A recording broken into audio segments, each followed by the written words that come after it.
How you Howdy. doing? I'm doing okie dokie. It's actually funny, timing wise, because just a little bit ago I was checking through my email, and those pay 5, 10 bucks or whatever, and we'll write so and so on Ukrainian ammunition before it gets fired off at the Vatniks. Um, I think I've vaguely heard of that practice. I can't say I've researched it in depth. One of my fans got one of them rockets to say from Vaush and his NATO allies. It's really cute. Well, Got flowers on it too. sounds heartwarming. Oh yeah, for sure. Oh, someone's going to appreciate it. Oh, my Yeah. Twitter's not loading right now. Just before we begin, I know I said this to you on our message exchange, but just for the benefit of people watching, um, my genuine intent in having this conversation with you and pretty much having every conversation that I have on the internet or even off the internet for that matter, especially on topical subjects, is to stay as close to the substance as possible. No desire to obviously attack you personally. I know obviously everybody, including myself, can be a bit acidic on, say, Twitter at times. But my genuine view is that given the grave importance of this issue, I'm going to strive to keep it totally on the substance, and I'm actually interested sincerely into better understanding your perspective. So we can, of course, disagree or what have you. But one of my sort of reasons for accepting the demands of your followers and They are very insistent. they are, which I congratulate them for. But one of my one of my objectives in having this conversation is that I do actually want to better understand your view. So anyway. Yeah, well, maybe we can figure out how to avert nuclear war together, God willing. Um, Yeah, so we could convene a peace summit and sing Kumbaya, hopefully by the end. we can only hope. If there ever would be one, it would be in the Kremlin. Um, so yeah, I guess the main issue, I mean, to just sort of get right to it, is that it seems like right now you post something upwards of 4, maybe 5,000 tweets a day that are all Not essentially quite that just many, but I'll admit that I've been a bit involved it's I'm a lately. live streamer. I'm in no position to judge. Say perhaps for their content because they're just I mean they're always like the Russian line, right? The problem I have is it seems like ever since this war began, there's been like 1,000 ways of supporting the Russian line on every conceivable issue, but there's always a bunch of different ways to do it. There are people who are open about it, where it's like, yeah, we support Russia's annexation of Ukraine because we're evil. And I love it when they're that honest. And then there's this like, okay, well, actually, NATO started this, and actually, like, these things were done by Ukraine, and actually, Russia's justifications here are legitimate, and now we're all the way to this point, right? And the new line right now is, well, we just had the Crimean Bridge get murked, and we have the whole nuclear war business, and I don't understand the perspectives that are being offered on this nuclear war aversion bid, you know? I mean, the person threatening nuclear war is Putin constantly, day in and day out, all the time. Hundreds of times a year he's been doing this, even more so now. So it seems like opposition to him is the only sensible way to avoid conflict on this. Okay, well, first of all, when you say that I've been, parroting the Russian line or that I'm just echoing the Russian line, here's where I think that accusation against me would be valid. If you could demonstrate or anyone could demonstrate that on any given, under any given circumstances, I deliberately chose to just seek out the quote Russian line, meaning, the party line as it would be called during the Soviet days, or some official venue for the promulgation of actual Russian propaganda, which of course exists. I mean, especially in wartime and the propagandistic, tendencies of all states, not least Russia, invariably intensify during wars, and this is a major war. So, of course, it would be foolish to deny that Russian state propaganda exists. So I think it would be valid if on, on like some date, pick a date out of thin air, like July 12th. I went to some Russian state outlet and just sort of copy and pasted or just lifted some talking point that I didn't actually believe or that I didn't, arrive at through my own independent reasoning and just put it out there because my purpose is simply to advance the Russian war aim. And I just have to say, and I'm not, hopefully people could just take my word for this. I'm not sure how I would prove it. But I genuinely have never sought out the quote Russian line on any issue in that sense. I rarely even, frankly, look at what the supposed Russian line is. I mean, I don't consume Russian state media virtually at all. The only time I really consume content that comes directly from the Russian government is when, there's a major speech or something or a press conference from a top official, just like I would for a Ukraine official or an American official. If I could interject real quick, I don't mean where you get your sources from, because I don't know and I can't prove anything. I just mean that, like, if I recall correctly, you were one of the people saying that the West was warmongering when they were claiming that Russia planned on invading Ukraine, which they did. You were one of the people who said that NATO expansionism up to Ukraine was an instigatory factor and that Russia was acting out of a perceived self-defense. If I recall correctly, you made that claim. Can I just interject real quick? Because I would love it. I don't know if you have it in front of you, but I would love if you had terrorism. I would appreciate if you had, I don't know if you do. I mean, and I wouldn't expect you to do like comprehensive research necessarily. But rather than like characterizing what you interpret me to have said about these things, it would be preferable for me anyway if you could cite something or quote something, because I don't want to spend this entire conversation doing the routine where I say, oh yeah, I didn't say that, or you didn't characterize that quite. I was just trying to describe what I meant by touting the Russian line. I didn't mean you got like you went to conferences and got your sources there. I just mean that the prescriptive positions that you've arrived at have generally been ones that line up with the messaging from the Kremlin. But I don't want to, because like it's been like a solid 8 months of war here. To my memory, you've been very consistent to that fact, but it's immaterial either way. We're at the point that we are now. I mean, the most recent things that I recall. Really quickly on that, and then you can go on. And if it ever so happened that the quote-unquote line I took incidentally accorded with whatever line was being taken by the Russian government, and it's hard to even really define what these lines are, but let's say that did incidentally happen at one point, the alignment of what I'm saying incidentally with the Russian government would not make whatever I'm saying ipso facto incorrect simply on the grounds of that alignment. Just as if I happen to say something that quote aligns with what the American government says or the Ukraine government says, that doesn't make what I'm saying incorrect just because by happenstance what I'm saying aligns with what the government is saying. I'm not saying that you're inherently wrong. Sorry? I'm not saying you're inherently... So wait, the goalpost moved a bit there. I'm not saying you're inherently wrong for having positions that line up with the public statements of the Kremlin.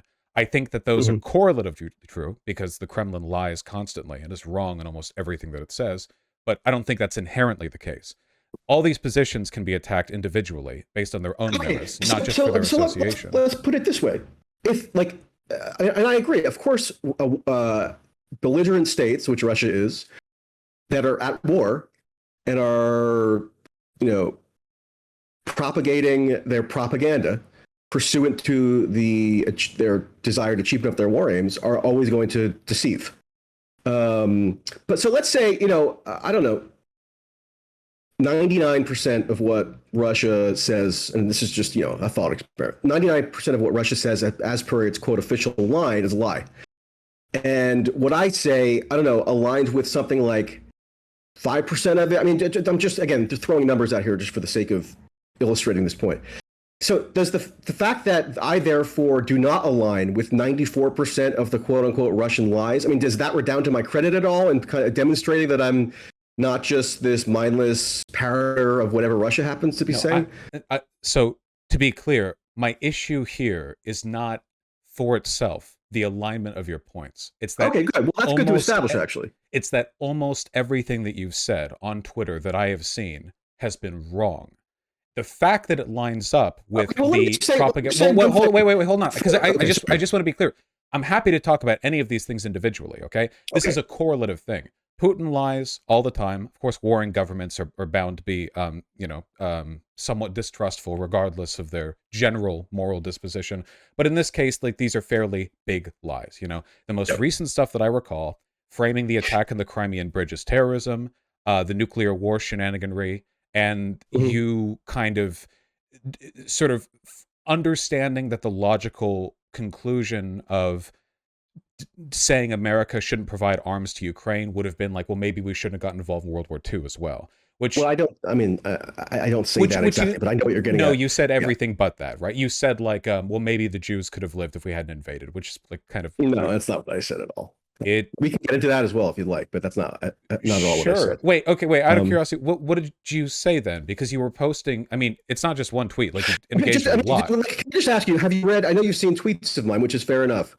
Have you read any of the many articles that I've written that expound on these points in written form? Did they make the points much more convincingly than the tweets that were inaccurate? No, I mean, just by nature of Twitter, it's a limited medium. So I'm just curious, have you read any article of mine? On that particular subject, no. On any subject?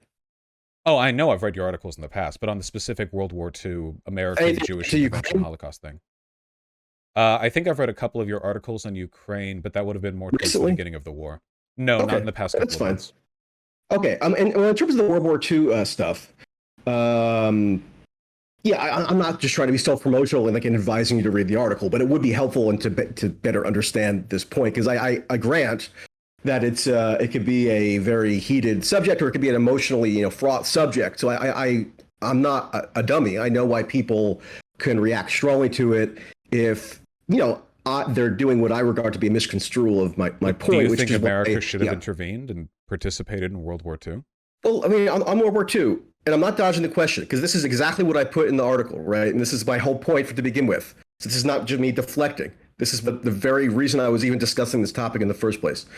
The whole reason why I even got into this World War II sort of tangent was because I'm sure I don't have to tell you that pretty much 24/7 in discussions of Ukraine and Russia and U.S. policy in the war, the analogy of World War II is invoked, as providing some kind of impetus for why it is that the U.S. should engage in interventionist policy now vis-a-vis Ukraine, right? So people will say, oh, Neville Chamberlain is the world's most dishonorable appeaser, and well, he did end up being wrong, of course. Okay, well, I mean, I'm just saying this is the kind of analogy that's brought up, or, Hitler annexed the Sudetenland in 1938, and that's somehow comparable to what Putin is or isn't doing. So those analogies are in the ether all the time. So that is what prompted me to get into this, because I wanted to, for instance, overarchingly, what I wanted to do was cast, reasoned empirical doubt on this idea that World War II and U.S. intervention in World War II can just be blithely invoked, whatever the context, 80 years later, as this paradigmatic example of absolute moral goodness. Because the reason why it's invoked in those sort of morally absolute terms is because you're supposed to import sort of the moral contours of World War II to present day as providing this kind of justificatory basis for why it would also be of comparable, moral goodness to engage in interventionist policy. I think I think that's not a well-founded sort of historical analogization. The logic is that it was good for America to intervene in World War II, and that it's also good for us to provide aid to Ukraine. And the only reason you would invoke that comparison here and indicate that it was not entirely good for us to intervene in World War II, I mean, the parallel here, since you oppose U.S. aid in Ukraine, if I understand you correctly, would that you think we shouldn't have intervened in World War II. So do you think we should have? Because if you think we should have intervened in World War II, then could I not just say, oh, well, then the parallel remains. Even if it was morally complicated, it's still good for us to provide aid to Ukraine. Well, here's one of the key points that I make on exactly what you're raising. And it's interesting because most people don't seem to be very familiar with this history. And not only is it just interesting unto itself to familiarize yourself with, but it's actually very pertinent now and timely. So when people talk about U.S. intervention in World War II, if you're not like a World War II historian, or you haven't done like a systematic review of the World War II related literature, and you just kind of consume popular conceptions of World War II, probably what you think is that the U.S. went to war after Japan attacked Pearl Harbor on December 7th, 1941, right? That's the basic, structure of the rendering that most people have in their heads. And that's just not accurate. Well, but hold on. The whole point was... No, wait, Michael. The whole point here, because this is why the initial comparison was drawn. Hold on, what? Hold on. Let's focus on the point, which is whether or not our intervention is good. In World War II, most people, everyone except the Nazis really, say yes. And now, today, most people, except for some groups, say yes with Ukraine. So do you think our intervention in World War II was good or not? I recognize the historical... It's historically inaccurate that everybody except the Nazis thinks that U.S. intervention in World War II was just universally good. Time I've asked you. Prominent socialist in the United States. It's a yes, in the early to mid 20th century disagrees with that. No question. Please just answer. Do you think the U.S.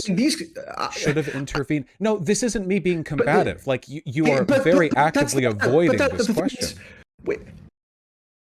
It's not conducive to a simple yes or no answer. It just simply isn't, because you're leaving out enormously critical context that needs to be elucidated, and even to begin approaching answer the question. This is not me dodging the issue. This is what I spent 10,000 words expounding upon in the article, that if people are interested in watching out, they can go look up. The context that you looked through, what was the conclusion you arrived at for the validity of our intervention?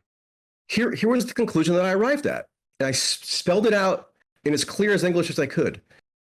What I'm rejecting is not that U.S. intervention into World War II was good, because that's like a counterfactual, almost sort of what seems to be sort of like a lazy, knee-jerk type argument. I'm not making that argument. I'm making arguments that relate specifically to the present day and the moral valence that is ascribed to these World War II analogies that get imported into present day debates. And one reason why I'm rejecting that this notion of World War II as this paradigmatic example of absolute goodness as relates to U.S. military intervention, there are a couple of reasons. A huge one, and I'm sort of curious what you think about this, and we can sort of connect it to what's going on now. A huge one is there was a genuine and indisputable, even people who were ardently pro-Roosevelt, even people who were ardently pro-intervention, meaning they were agitating for the U.S. to intervene militarily in World War II contemporaneously and afterwards. There's basically universal acceptance that there was a massive campaign of state deception undertaken by the Roosevelt administration, by the military brass, even to some extent by the Congress, to conceal from the public the true nature of U.S. military intervention well before Pearl Harbor. So well before the point at which most people just kind of popularly assume the U.S. entered the war, right? So the U.S. enacted this massive arms provision program, Lend-Lease, that's, by the way, been revived as of this past April. Which I agree with, which I'm fine with. Yeah. And Lend-Lease was sold to a war-wary public, because remember, World War I was largely considered on a bipartisan basis to have been a disaster. I'm getting to the point. We're talking. But what is the point going to be a yes/no answer to the question? The point is that given that massive campaign of state deception that was fundamental to the means by which the U.S. entered the war, I'm saying that fact means that a binary yes or no answer, that fact explains or helps explain why I'm not willing to say just a flat yes to your question to me, because that would necessitate saying that yes, it's just absolutely morally good for the government to undertake an extensive, protracted campaign of Michael, deception to bring a country to war. And I don't tend to endorse that. No, it isn't. You can say, I think it's good that we intervened, but I disagree with some things we did. You can say, overall, I think our intervention in World War II was a good thing, but I don't agree with all the behaviors our government engaged in. That is not only is that a reasonable position to take, it's mine, but also it's like the way a normal person would think about it. Nobody would think because I agree with the U.S. intervening in World War II, I'm therefore endorsing every single thing the government did over that time just curiosity, though. I mean, just stipulated that I'm basically right in explaining this deception campaign, and you don't have to take my word for it. Nobody here is talking about a deception campaign. We're talking about whether the intervention was justified. How do you view that in moral terms? I'm talking about the intervention as a whole. No, but the state deception. No. How do you view that? Wait, Michael. Yeah. We're talking about the moral value of intervening to fight the Nazis. The moral value of state deception to bring a country into war. Wait, bring a country into war? Whoa, I'm sorry. Do you think the U.S. started the war? No. Here's what I'm saying. But you're doing it right now. So this right here, wait, Michael. This is why, because I called you a weasel the last time we talked, and nothing has really changed. You deny. Wait. You deny the parallel between the World War II intervention and today, but what you're trying to do is imply that parallel. What you're doing right now is going like, well, how can we really say intervention is good or not when there's all this deception behind the line? Hold on a second. I'm not denying that any parallel could reasonably be drawn. There actually are some potentially plausible parallels. The parallel or the analogy that I am rejecting is the importation of the moral valence of U.S. intervention to World War II, as though it's just this paradigmatic example of absolute goodness into present day. That's what nobody is talking about. So, Michael, you're doing it again. Nobody is talking about intervention in World War II as a paradigmatic virtue of moral goodness. We're just talking about whether it was. I am talking about whether it was good generally or bad generally. That if you could flip the on-off switch on U.S. military intervention in World War II, would the world be better if we hadn't done it? Not was everything we did during it good. Emphasize the point that I was trying to get you to address respectfully, which is that, I mean, how do you feel? Let's say that you believe I don't know enough about the specifics. How do you view the state deception that was integral in bringing U.S. intervention into World War II about? I don't know the specifics of what you're referring to, and I don't have a reason to trust your characterization of it.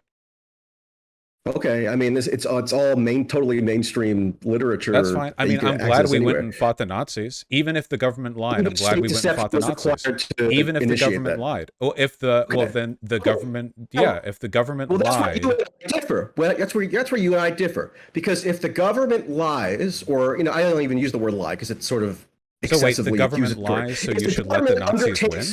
If the government undertakes a sprawling campaign of deception to bring a country or bring the United States into a war, entry into which, by the way, was largely opposed. But they declared war on us. And then I'm not willing to just give a yes or no, binary, morally absolute endorsement to that practice. Nobody's doing that, and nobody's talking about this. But also, they declared war on us. People do effectively do Michael, that because Michael, you're talking to me. Okay? Right. So if you're not willing to directly answer whether stopping the Nazis was a good or a bad thing, we can move on to other talking points.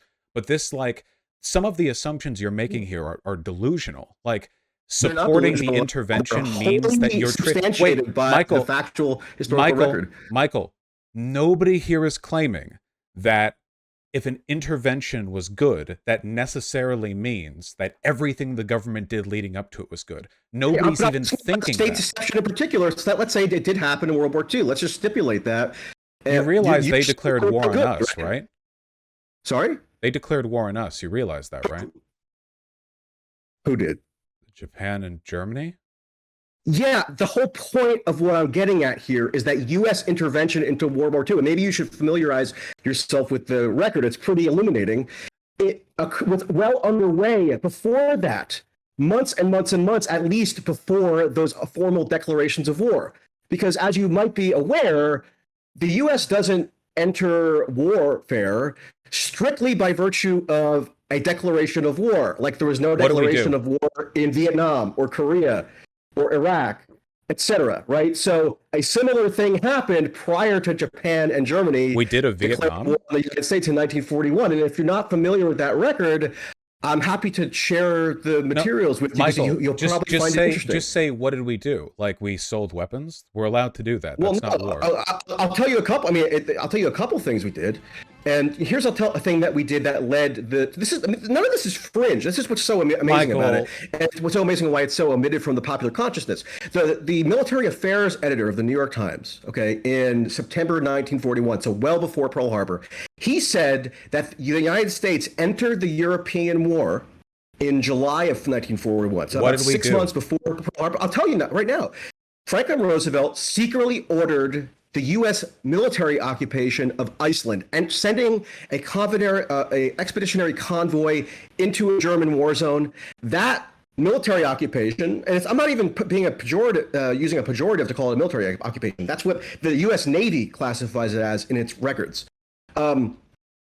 Pursuant to that occupation and pursuant to Lend-Lease, which had already been enacted in March, Roosevelt how is that war? initiated naval warfare against Germany, thus bringing the U.S. into active combat with Germany for the first time. And again, this was well before the formal declarations of war that came in December. First of all, how was that first one war? We have the right to move our troops over?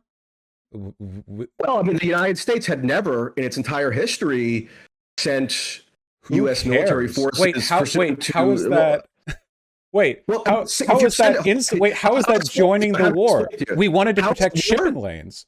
Okay, so if a U.S. Navy vessel initiates an attack on an enemy navy, so Iceland cooperated with us. No, they didn't. Actually, they didn't. The British had initially occupied Iceland. Yes, and the U.S. took over for the British, and it was done under protest. And then once the U.S. got in, it's true that Iceland, sort of reconciled itself to the occupation, but it was not endorsed by Iceland ever. Moving some troops over to Iceland with the cooperation of Iceland. An expeditionary convoy into a German war zone. Michael, as is your goal, mind you, we are 50 points away from the main point, and as as I expected, like this is a nothing burger. Moving troops to a neutral island is not beginning the war. And even if this was the case, this has nothing to do with intervention to stop the Nazis. The New York Times Michael, I am unwilling. Wait, Michael. If you can't answer basic yes/no questions, and everything is going to be this infinite fractal tree where you try to convince me that intervention was implicitly bad by misrepresenting history. I don't have to choose between Why don't we talk about the modern day? If we are incapable of engaging in sort of associated discourse, then let's talk directly. I mean, do you think Russia should have invaded Ukraine? No, you brought up Iceland. I have to just quickly finish the point. You may not be aware of the historical record, which I'm aware of everything. A lot of people are not.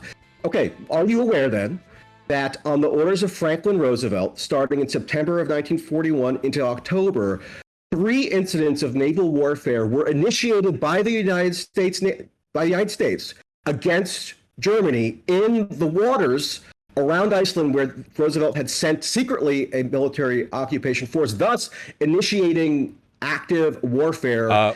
You mean in the waters? You mean in the waters of Iceland, where German vessels were trespassing?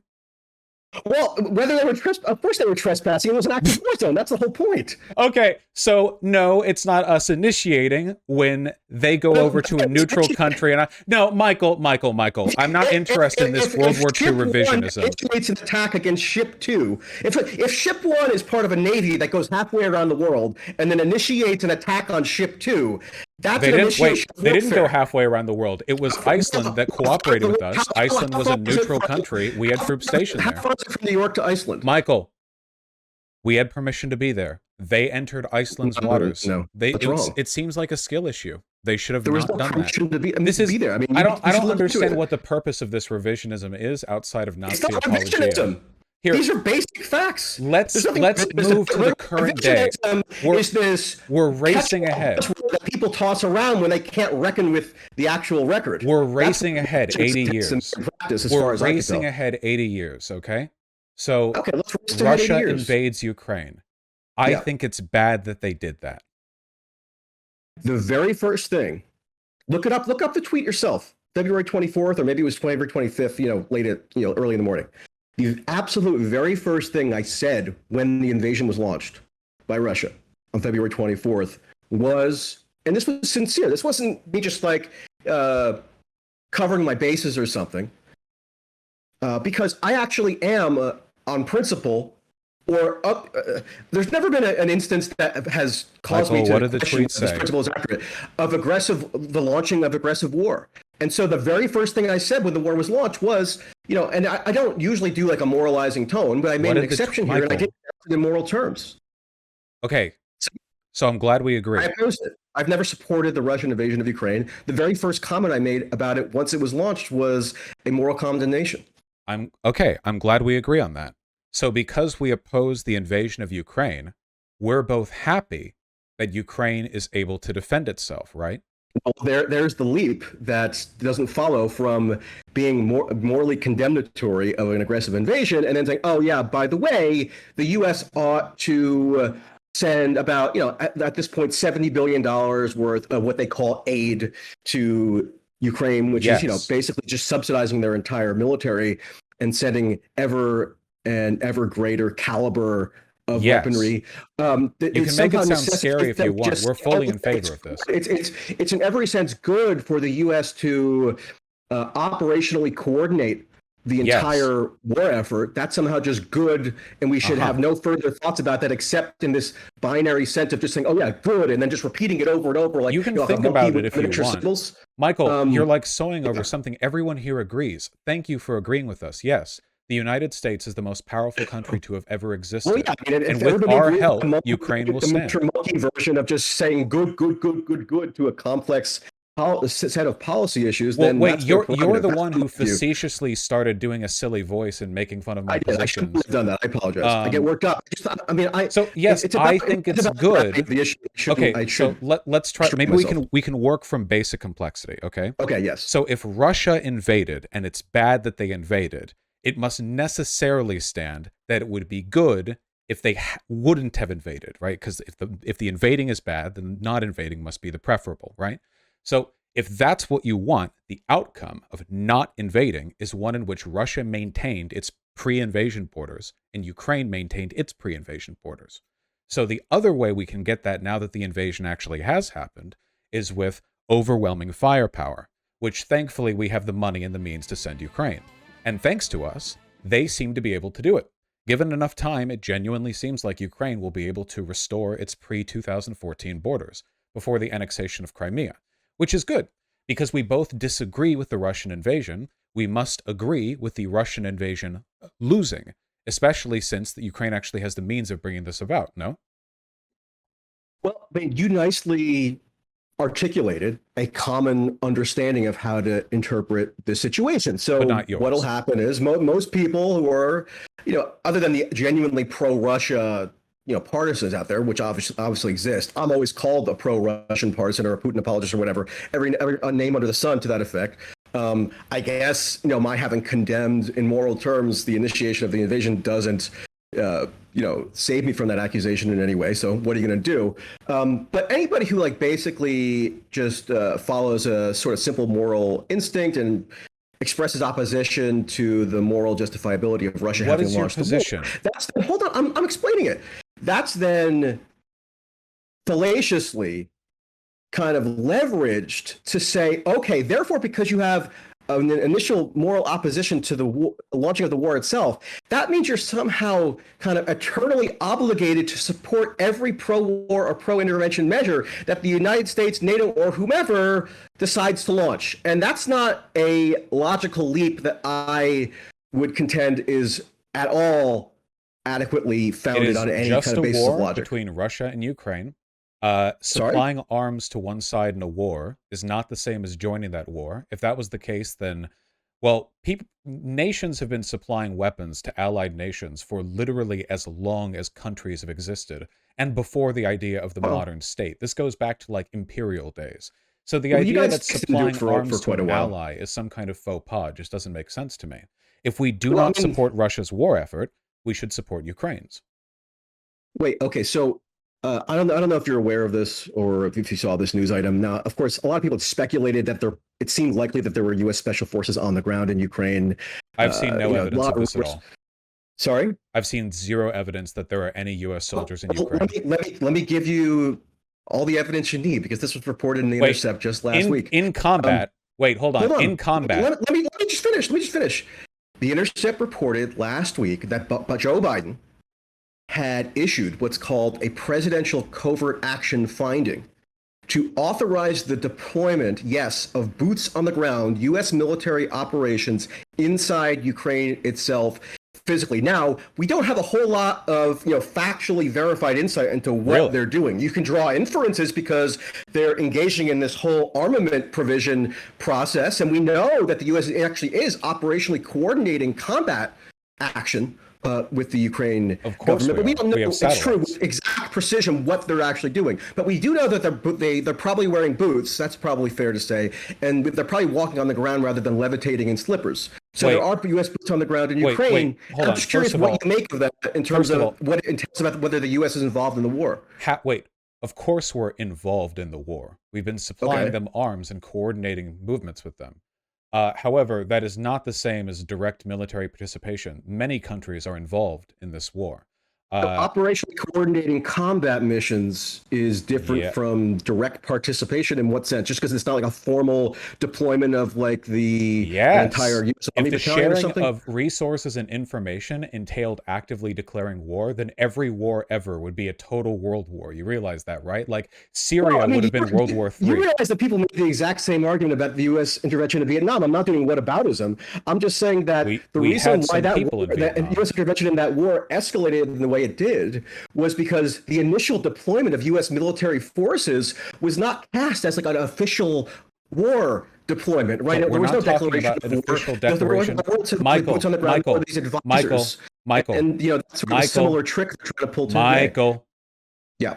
The sharing of resources and intel is not the same as direct military conflict. If it was, then Syria would have been World War III.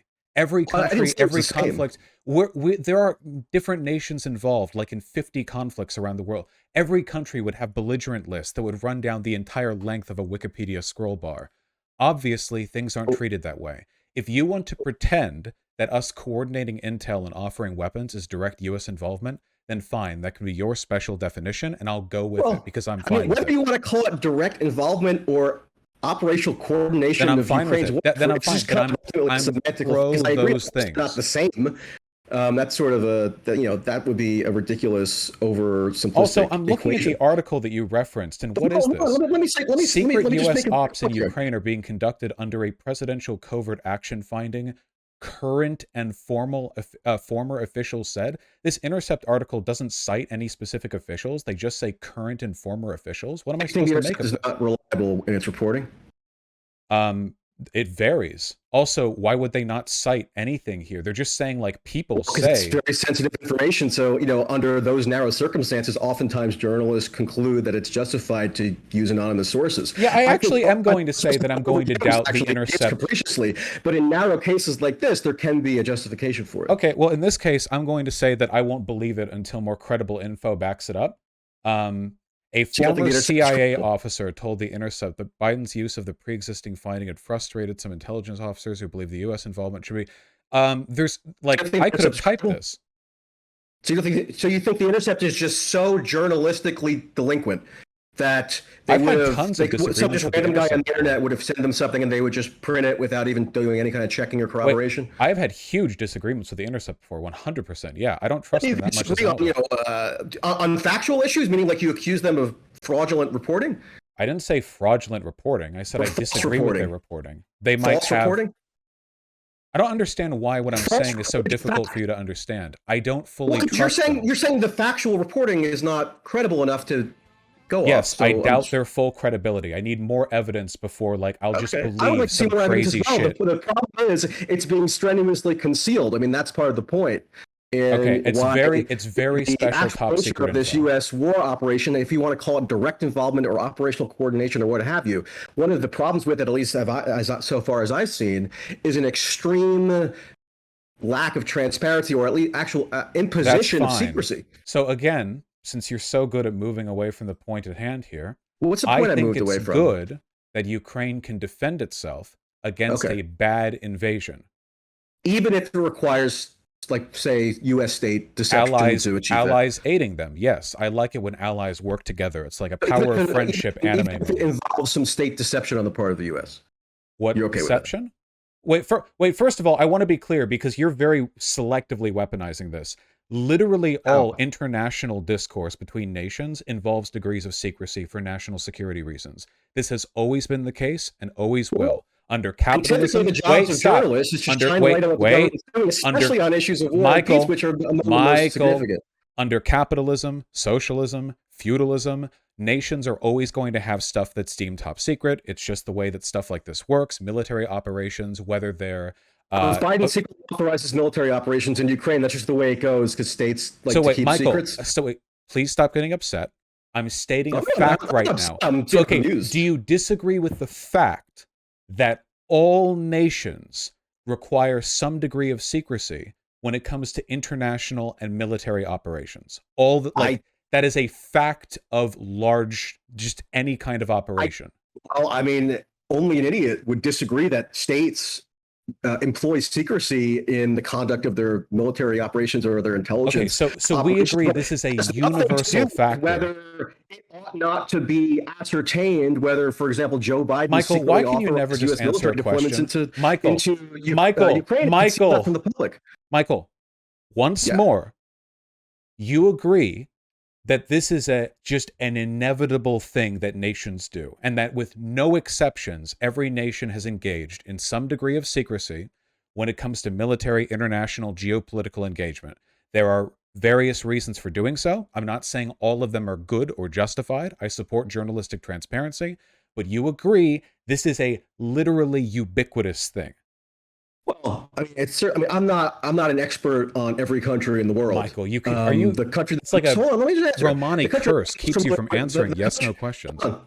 I'm going to answer. Wait, just then answer now, comma, then clarify. Yes or no? I'm not doing a yes or no thing like in an it's a curse. Okay? I can answer questions with, I don't know, 3 sentences. It is a yes/no question. You can. So it is actually possible to give a yes/no answer and then clarify. What I'm most familiar with, it's true, has often entailed an enormous amount of deceit in its conduct. So yeah, that does appear to be a seeming inevitability of U.S. policy, which is all the more reason why maximum transparency should be striven toward as regards this Ukraine intervention. Okay, so once more, now that we've acknowledged that there's always some degree of secrecy when it comes to the exact kind of operations we're talking about, we can stop bringing up this secrecy as evidence that it's somehow bad. What we're talking about is the actions itself. Michael, I am uninterested in you like deflecting from every question with like deflecting just because I don't capitulate to your yes or no my questions. Yes, to answering my questions. 2 sentences. Not capitulating to answering questions is a synonym to deflection. Yes or no question that for it with an answer that's not conducive to literally one word. Yeah, that would be a capitulation. You can answer with a yes or a no and then clarify it for more info. I've done that multiple times. Like, yes, I'm in support of the U.S. providing aid, comma, because X and Y. Like, that's how people talk when they move their mouths. They can say words that add substance to other words. I don't think most people talk when they're like just talking and they want to like people don't answer yes/no questions. All of a sudden introduce ultimatums where it's like yes or no, respond yes or no. That's not usually how people talk. At least people don't ask yes/no questions and get weirded out when you refuse to answer. They don't like all of a sudden introduce these like ultimatum style yes or no demands to like remove any potential elaboration on the subject, which is kind of ridiculous. Well, so you're not being removed potential elaboration. I'm saying you can follow the yes or no up with additional info, elaboration. I will say no, comma, the tendency of states, especially the United States, which I'm most familiar with the foreign policy of, to impose secrecy as pertains to its military operations or its intelligence operations. No, to me, that does not, N-O-T, have anything to do with justifying somehow the legitimacy of the operations today, nor does it prevent, nor should that the tendency of states to impose such secrecy somehow diminish the imperative to adequately ascertain the reality of what the U.S. military operations are, Okay. and And I wouldn't justify fully them agree. either. I'm fully in support of journalistic Okay, good. transparency and getting as much info as we can. So you My think primary concern Joe here. Biden should publish the finding of the presidential covert action finding that he? So yeah, I looked through that article. He should publish it, right? I don't even think the article says what you think it Well, says. It oh, talks I about read it very amending a carefully. What previous. do you think it says? Have you read it before the stream? I just read it right now while you were Okay, so you read it live on the stream. Okay, I read it prior to being on a Twitch stream. That's very impressive, So Michael. I'm aware that it says Biden issued it's effectively an order. It's called a presidential covert action finding, where it's like a written statement authorizing certain secret military operations. In fact, interestingly, one of the most notorious examples of this ever being done was in 1985 when Ronald Reagan signed the exact same type of order to initiate, what were then technically illegal transport of weapons to Iran.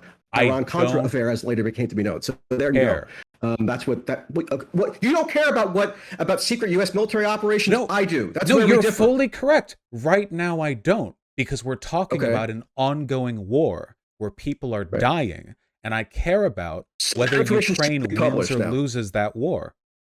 So if that finding, can you ever just stick to the topic? And you could tell Biden release it or don't, you would say don't release it. What? Tracy, the only article that I've seen here is something with it's an Intercept article with no sources.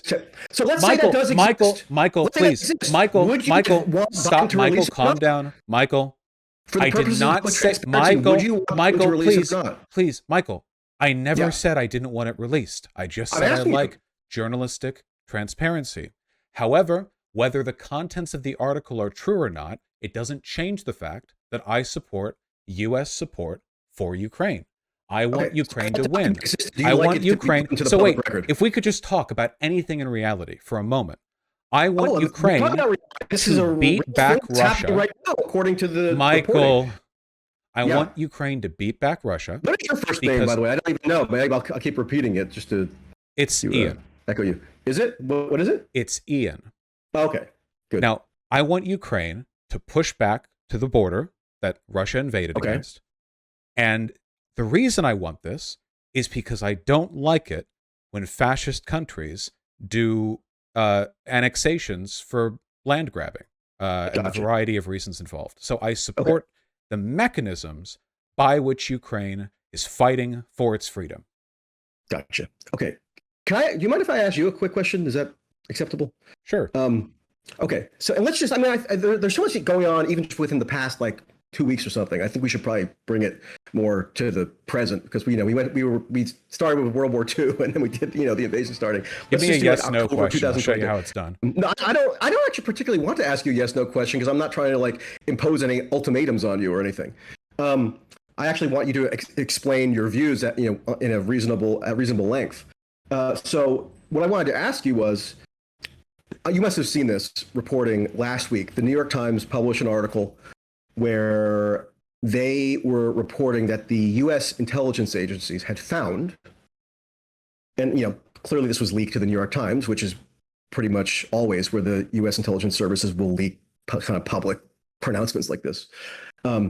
According to U.S. intelligence services, the Ukraine government was responsible for committing and did commit an assassination terror bombing outside of Moscow in August, where the daughter of this, philosopher Dugin was killed. I'm sure you're familiar with the incident. Yeah, last week. So the assassination terror bombing you're saying was dope. Of the I'd love you to elaborate on that. State official? Yeah. So that would have been state official? Was the daughter a state official? She was. She worked for state. What was her state job? She was a publisher in state media. A pretty high up one as well. So she was employed by the Russian government? Yes, she worked for state media.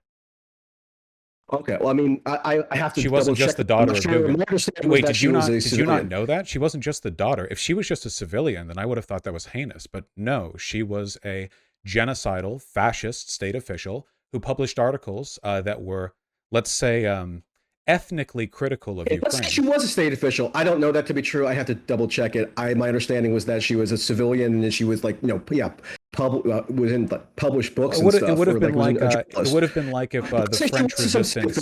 Let's say she was a state official. You would think it's dope to launch an assassination if it was a state official? Wait, if like the French resistance had assassinated one of like Hitler's propaganda? Wait. Wait.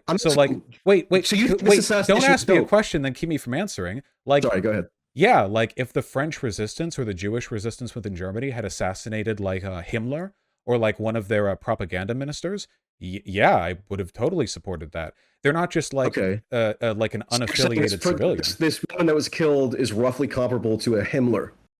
Well, no, she would have been like one below Himmler. Well, I don't know the direct comparison and the relative propaganda. That seems like a bit of a stretch to be based on the facts that I'm aware of. Sorry, Goebbels, not Himmler. I know more about her like operational involvement in the Russian government and like maybe her military import or something. And I'll have to do some more research on that once we're off the stream. Yeah, sorry. I meant Goebbels, not Himmler. But yeah, propaganda. Okay, so why do you think it is then that the U.S. intelligence services put out this information publicly and said that they had chastised or reprimanded the Ukraine government for taking this action because they don't think it's dope for the assassination to have been committed? Well, maybe I'm more passionate about anti-fascism than the U.S. government. Oh, okay. So the key difference between you and the U.S. government is you're more passionately anti-fascist and hence more inclined to openly support assassination terror bombings. Okay, I got it. Fascist state officials who are complicit in an invasion of a neighboring country. Perfectly kind of intelligible and universalizable criteria for who's a quote fascist who deserves to be assassination car bombed. Okay, that wasn't even the point I was bringing up. So we got you. I can't believe you didn't know that she worked. We got that. Why do you think it is then that when top Ukraine officials, like top advisor to Zelensky in the president's office in Ukraine, when after this attack took place in August, obviously he addressed it on state television in Ukraine, and he vehemently denied that Ukraine carried out the attack because he said if it had carried out the attack, that would have made Ukraine a terrorist state, and Ukraine is not a terrorist state.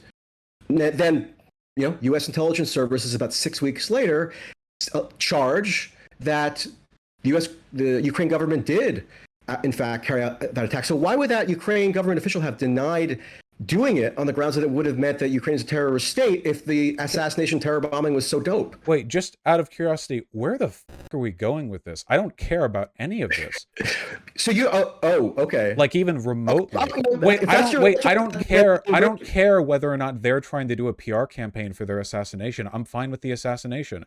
What you're telling me that like officials will like deny various military bombings or then like pull it back and then yes, absolutely. Because it gets to whether an attack like this is worth endorsing, as you have. I don't care whether they endorse it. I'm endorsing it. The senior most officials in the Ukrainian government vehemently declined to endorse it because they said it would mean that Ukraine had committed a terrorist act and why would the become fuck would I care what Ukrainian officials endorse? I thought you were a passionate supporter of Ukraine. I am of Ukraine winning against Russia. I don't look to Ukrainian officials for moral guidance on my beliefs. If you're trying to catch me in a gotcha, you're not going to. It's not going to work. I'm not trying to catch you in a gotcha. I'm genuinely You trying to are. You're like, understand, can you explain to me why this one official one time said that the thing that they did would have been bad if it came out that they did it? View within the Ukraine government when they were made to. I don't care. I don't look to them for my ethics. Okay, good. It's Aristotle, Plato, and Zelensky. It's a PR thing because they actually did think it was dope. I don't care if they thought it was dope. I mean, they did it, so clearly some of them think it was pretty dope. Yeah. Okay. Well, I mean, you and I just seem to basically differ on the dopeness of assassination, terror bombings of fascist state officials conducting an invasion. Yeah. I mean, you can complain about you can like use whatever terminology you want. Do you think it would have been bad for like propaganda ministers in Germany to get murked? Sorry? Do you think it would have been bad for propaganda ministers under Nazi Germany to get murked during World War II? Like if resistance figures bombed their cars? Well, I mean, I'm sure, in like occupied France. Oh, it's another yes/no question. I made a mistake asking it. Yeah. Sorry, I need like a 12-word sentence to answer. I don't doubt that there could have been like a militarily defensible justification for carrying out an act like that, for example, in occupied France or something. No. I'm just okay. not. This A kind of gets to why terroristic bombing of a everyone was referencing why I brought up the World War II subject in the first place because it always gets analogized. Well, you just did it there to justify something happening right now. Hence, my interest in actually probing a bit deeper. I do like drawing the analogies to make utility of points that analogy. sometimes. Yes. Well, right, and that's why I assess the analogy. Right. So we're cool. Okay, so then even more recently, we have So the wait, we're still trying to talk about, bridge, right? if you don't support the Russian invasion, how is Ukraine supposed to win without the assistance of the West? They're a weaker country. Sorry? They're a weaker country. Russia has shown itself to be pathetically weak over the course of this invasion, but Ukraine was not, strong enough to defend itself without our help. Yeah. And by the way, people, I probably am sweating it because I closed my window and it's now getting hot because I wanted to keep out the ambient noise. So if anybody on the internet wants to comment on that, you got me. I probably am sweating it at this point. That's fine. I embrace it. So you mentioned actually a little while ago, if we were too kind of diligent about scrutinizing which state is a belligerent and which conflict, each conflict would have like 50 state belligerents, right? I mentioned right now how Ukraine's supposed to win without our help. But that totally obscures. I'm not saying you're like willfully doing this obscuring, but that sort of logic totally obscures the actual nature of the U.S. role in particular in Ukraine. It's not just that the U.S. is one of many belligerents. The U.S. is almost singularly sponsoring the entire Ukraine war effort, and not just sponsoring, with financial provision and armament provision, but with diplomatic. If we defense. Didn't do that, the only reason Ukraine is even able to I think that there's a good case to be made that the only reason why Ukraine is even currently a state is because of the largesse it receives from U.S. Hegemony. So it's kind of different than just your run-of-the-mill when the Soviet Union fell, they voted pretty unanimously for independence. No, I meant if like the U.S. hadn't entered into the war, like the war effort, or gotten involved in the war effort without us helping, they would have lost. Right. But I don't want them to lose, so I want us to help. Not just run-of-the-mill belligerent; it's actually like pretty much running the war effort. Yes, and, like it's the prime mover in the entire war. So like most belligerents in those conflicts, like according to like akin to what you were referencing, are not like the prime movers in the war in the way that the U.S. is. I'm fine with us helping Ukraine. There's no I war want happening us right to now, help right? Ukraine. Right. It's good. We're doing the good thing. Ukraine is the victim. We're helping the victim. You're tooting the horn of like American moral supremacy right here in a way that I'm frankly as a socialist not comfortable with. Yes, we're doing a very good thing right now. Moral supremacy at all? How did I done that? Well, I don't know, because you don't answer any questions. How is Ukraine supposed to win without the West's assistance? Okay. Well, at least let's look at what the policy is now that's supposed to enable Ukraine to win. Right? That's how is Ukraine? Let me speak. This is what we're told by our government that's orchestrating the war Michael, effort is required for Ukraine. I don't want to hear about the government. I want to hear from you, Michael. I'm not going to like give you speculation about how could Ukraine win. I know what is because you can't answer any questions, Michael. For Ukraine to win. That's what's available. How could Ukraine win? How could Ukraine win? The answer is they couldn't, right? I'm not a military tactician. I'm receiving what the U.S. government is saying is required for Ukraine to let's try this then. Do you agree that Western aid has massively increased Ukraine's ability to defend itself? Well, I think the U.S. is the most powerful military, state on Earth. So yeah, when it commits whole hog to funding a foreign belligerent's war effort, that's going to have a pretty significant impact. Yes, when we aid our allies, it goes a long way because we're very strong. And since the ally is the victim of an invasion, our assistance is Ukraine's not a formal ally, by the way. Justifiable. Not here nor there. Not a full military ally, no. But in this case, in this context, clearly our ally. We are. If you want it to be, if you want to assert that, then yeah, I am make a case. It's not like the U.S. is treaty bound somehow to defend Ukraine. It's decided we're doing it out of the goodness of our hearts, of course. Oh, so you think the U.S. is motivated by? Oh, was that facetious? Sorry, I might have missed. That was facetious. I don't think the U.S. does anything out of the good of its heart. However, Well, then why is it that the U.S. is doing this unbridled good thing right now in Ukraine? It's just, circumstantial, incidental. Like, if the U.S. never does anything good, why is it on the side of total goodness right now? Of the same reason that any country would ever be on the side of goodness. And I never said total goodness, because its self-interest overlaps with the morally good thing. Like in World War II, it was in our self-interest to protect Western European democracies, finger quotes democracies for some of them. And right now, it's in our interest to promote American geopolitical hegemony against Russia. But in so doing, the U.S. is just interested in enhancing and expanding its military economic hegemony. That's all countries ever do. Virtue flows from that is just incidental. Yeah. I've been fully forthcoming about that. Yes, absolutely. That underscores then that we've all been massively deceived, because almost this is how countries work, Michael. That's why the U.S. must be involved in Ukraine. It's always in these moral terms about defending democracy and so forth. Yes. Welcome to the world. Yes. The real rationale for why the U.S. government is intervening. People moralize politics. Welcome to birth. Welcome to the outside of the cervix in which you were told. Misled about why the U.S. is intervening in the conflict. Well, in terms of how government officials are presenting it. Okay. I don't understand how to respond to the realization you're having now that realization. The media will moralize geopolitical behavior from countries. I'm far from, you've posited this existence of like moral goodness in terms of the virtue of the Ukraine, militarily prevailing. It just happens to align in this particular circumstance with the United States, which in every other circumstance is motivated by raw expansion of power. No, in every circumstance, if they're that's motivated the actual by that. motivation, then it has Joe Biden and Nancy Pelosi and everybody else who's been hectoring the public as to why this interventionist policy is so necessary. Have they all been misleading us? Because they put it almost universally in fully moralizing terms. Is their moralizing just false? Is it deception? What you're talking about right now, and again, moving away from the point as you are so wont to do, what you're talking about right now is the literal concept of politics, a lie engaged in equally by people regardless of political affiliation. I don't know why you're asking me to defend this. You might as well be asking me to defend the rain. I have no idea why. Like, for instance, wait, Michael, can you please, we only talk so often, stop wasting both of our times with this. Like, do you think it's dishonest of politicians to give the people reasons why they're doing things that aren't the reasons they really believe? Specific question. I asked you a much more specific question Michael, than that.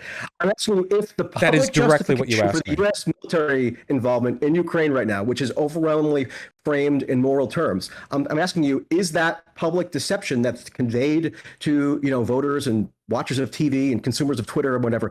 Is that public justification when it comes from government officials? Is it deceptive? Is it not actually reflective of the real reason why the U.S. government is engaged in this interventionist policy? Yeah, to the extent that literally all political advocacy is deceptive, yes, I agree. Of course. Literally all political engagement from all groups at all times engage in this moralization of self-interest. It's a ubiquitous factor in all political discourse. Again, like, you're asking me to defend the rain right now. Why are we even talking about this? Let's move back to the actual point, which is America, because it's insane, because I've brought it back to you like 20 times and you keep finding another thing to talk about. We're ostensibly talking about Ukraine here when you keep wanting to talk about U.S. officials for some reason. Whatever you put Ukraine shouldn't have been invaded, and we are helping them to win the war that Russia declared with the weapons and the intel that we're giving them. I like that because I don't want Ukraine to lose against the bad guys, and Russia is the bad guys here because they're the ones who started the unjust invasion. Okay. I mean, most of the time, I don't really think of the world in terms of this like comic book distillation into good guys versus bad guys. That's not really very that illuminating most of the time. Maybe if you're 6 and you're like watching a Disney movie, that could be illuminating. For me, not really. Michael, to be clear, wait, can I say one thing? Yeah. Comic book politics is above you. The statements you make are profoundly retarded. Just saying good guy versus bad guy is a step up from what you believe. I think the world is good guys versus bad guys. At least comic books have the backbone to declare a good or a bad guy.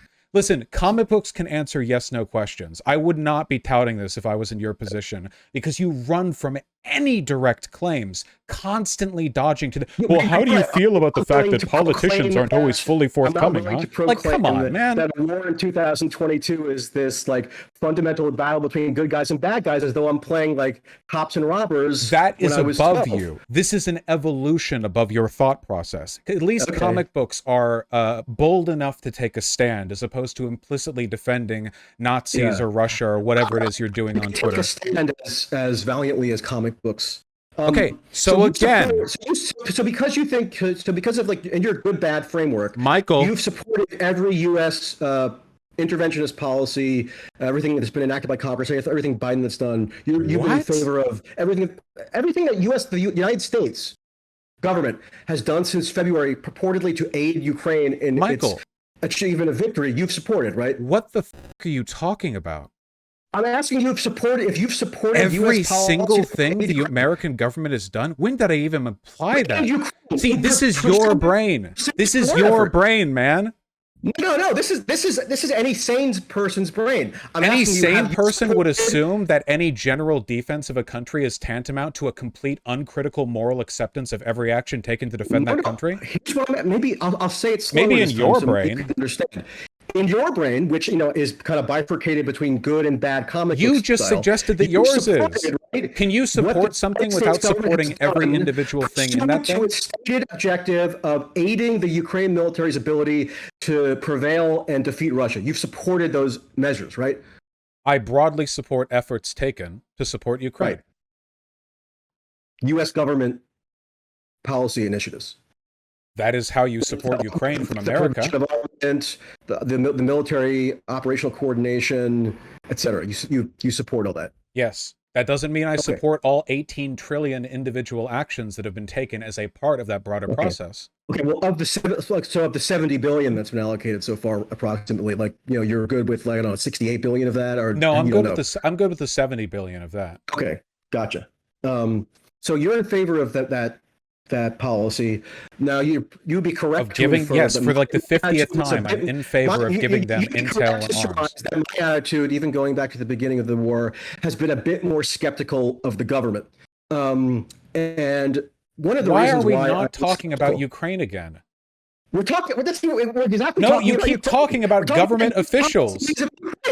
We're talking about that exact subject. Are we? I don't know. Are you hesitant to talk about what the U.S. government is doing to? Again, what you're saying. I keep wanting to talk about defending Ukraine, and all you can talk about is U.S. government officials being trustworthy when they go on the news. That's what I'm talking about. Okay, again, for the 42nd time. If not support the U.S. government's policy, Michael, I thought was the reason we need to support the policy for the 42nd time, I support giving Ukraine weapons to defend itself. I'm fine with that. The exact execution of these policies will never be perfect. We live in the real world, not in like a hypothetical fairyland. Not every single thing done under a broader set of policies is good. If I felt that way, then I would never support any politics ever. I wouldn't support like building a homeless shelter because some guy hit his thumb with a hammer when supporting one of the walls. Problems with execution. On principle, you support what the U.S. government has broadly done to, quote, defend Ukraine, meaning send an enormous amount of arms and, basically single-handedly sponsor the entire war effort. That's what you broadly support. Okay, got it.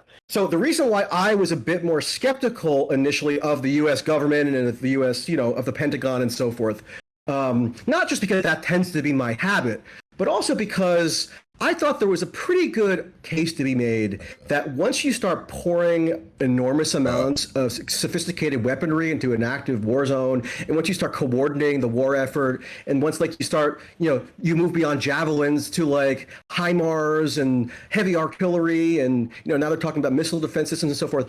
That seems like it could be that seemed to me, it seemed plausible to me that those could be escalatory acts. Like a sequence of escalatory actions that go, in multiple directions. Obviously, Russia could escalate in turn in relation to any escalation that might be. How are they going to escalate? Committed by the U.S./Ukraine. And so, I thought, given that Russia is, whether we like it or not, is the world's largest has the world's largest arsenal of nuclear weapons, you might want to be a bit circumspect about the escalatory spirals that you participate in with regard to that particular How state. is giving Ukraine missile defense systems an escalation? Now, 8 months later, it turns out that, by golly, we're in a situation where even Joe Biden, I don't know if you think he's lying or telling the truth here, but he just repeated it yesterday. Even Joe Biden is saying that as a function of all this policy that you've endorsed and that is like the quintessence of goodness morally, we're in what now even Biden says is the most dire nuclear risk scenario since 1962. Yeah, Russia does keep threatening to nuke the world. In fact, it strikes me as a very predictable outcome given the escalatory spiral that the U.S. willingly participated in by dint of all these policy measures. So hold on. Michael, you've talked for like 6 minutes. Okay, so you loaded a lot of really dumb shit into there. So I can't really unpack it because... What's dumb? Tell me what's dumb. You're doing it again. What do you think I'm going to do after saying that, Michael? Obviously, I'm leading you in. See, why what I said was dumb. It's that opening statement, follow-up thing that we struggled with earlier. So, first of all... I'm not struggling, by the way. First of all, in a war... Michael, in a battle between Russia and Ukraine, which Russia started, I don't believe it's escalation to allow Ukraine to defend itself. It's the same war with the same target. Russia just wanted an easy win, which they couldn't secure. Right. Secondly, I think that beating Russia back now is better for reducing the likelihood of nuclear war. It is, of course, Russia that's threatening to end the world with nuclear war, not Ukraine and not the United States. Russia is the one that constantly threatens nuclear Armageddon all the time, and I don't think that we should appease them just because they happen to be a nuclear state. Why? Because it was bad to appease Neville Chamberlain, right? Well, appeasement doesn't have a great track record historically because they tend to keep doing the same things after you give them what they first claimed. That's a very novel historical analogy. I hadn't thought of that one. I have to research it later. Michael, you're not in a position to be snarky. Historically, it's true. Appeasement does tend to not stop dictators. Okay. Got it. Yeah, I mean, I agree. It would have been a horrible idea to quote unquote appease Saddam Hussein instead of launching an invasion in 2003. Wait? That has nothing to do with what we're talking about. We weren't even talking about appeasing Saddam Hussein. I mean, anybody who was against the invasion of Iraq in 2003 was denounced as an appeaser. So I'm just wondering what Michael. I'm not saying it's the same situations, but Michael, engage with what I've said rather than this. What about it? Michael, you're falling lower than the comic book again. Talk about what I've said. Rather than pulling it back 20 years. France, whenever you want. That's not whataboutism. But I bring up something that happened in 2003 rather than 1944. It is true that this has nothing to do with that because Saddam Hussein wasn't a nuclear power and wasn't threatening to nuke. Michael, you're doing it again. You're trying to waste our time by pulling the topic away because you're slimy. Michael, doing that again. Quit running. I talked about... Oh, I'm seated. I'm seated and I'm happy and I'm entertained. Michael, your hairline is already running. There's no reason to join it, okay? Listen, you got me. Is threatening the nuclear war. Michael, Putin is threatening the nuclear war. I do not think that they are very rational when it comes to their nuclear threats. I do not think that giving them the W and allowing them to take over Ukraine or part of it would do very well to deter the country from further nuclear threats. I think the best thing we can do is get rid of the actual thing that's instigating the nuclear threat, which is Putin.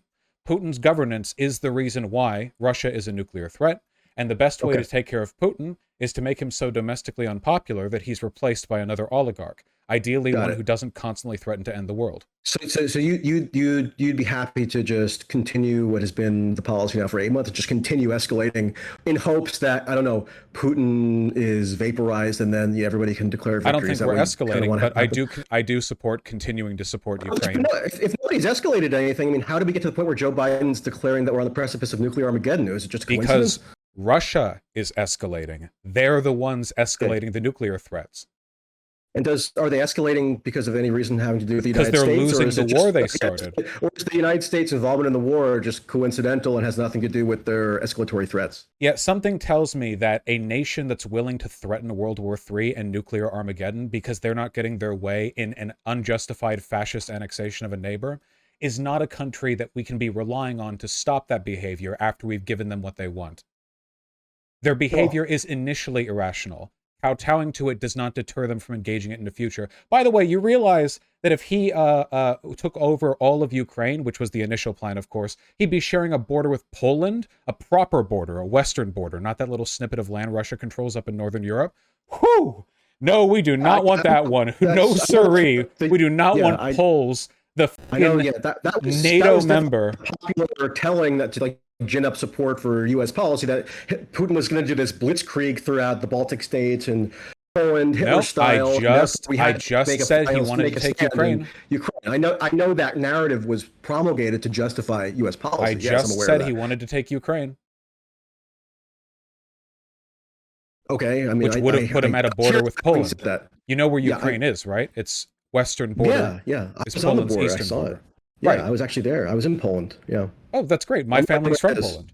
So good. I mean, I was there. When the war started, I went there. I mean, I don't know where you were. Poland is a NATO country, and Polish people don't like the Russians that much. Explaining that to me, I didn't know it was NATO. So if they were right up next to each other, and you have a country like Russia, which is invading, annexing neighboring territory, threatening nuclear war, I don't know. I feel like that'd be really dangerous. Maybe so. I mean, I fully agree that it's an extremely dangerous situation. You know, one example of that danger I just saw today, the Ukraine defense minister is at this NATO, meeting in Brussels and announced that apparently Ukraine has been admitted to NATO as a, quote, de facto member, he said. Now, that wasn't elaborated on. I don't know what that actually entails in terms of security guarantees or what have you. Oh, so he was just lying, or he was just making stuff up. He just said stuff. No, another difference between you and I is like when government officials you realize de facto. I actually take it seriously and scrutinize it and try to evaluate it. Michael, first of all, de facto NATO doesn't mean anything. It's a treaty. It's an article you have to join. I would love him to elaborate. I would love someone to elaborate. Joe Biden, Jens Stoltenberg, anybody. It's not complicated. If you followed any of this stuff, it'd be pretty self-evident. I follow it very closely. Michael, maybe you have encyclopedic knowledge that I can only aspire to. Michael, I can see the tactics. I can see the tactics shifting with you. One quick question. I'm not shifting any tactics. Michael, gleefully just engaging. Michael, do you sleep with men? Sorry? Do you sleep with men? Do I sleep with men? I do. You can't outsnark me. Stop trying. Are you interested in sexual activity now? Why would that even be a pertinent question? Mikhail, quit being a snarky cunt. It's not going to work with me. Or not, by the way, so I'm not sure why you brought that up, but okay, go ahead. Because you're outmatched. You're doing this now that it's been an hour and you've been called out for being a worm 50 times, you're doing this well, I just remember this one thing this one guy said, and maybe you could explain to me. An image of you sleeping with men in my head, which is not something I had been eager to, think about. I didn't hear what you were saying.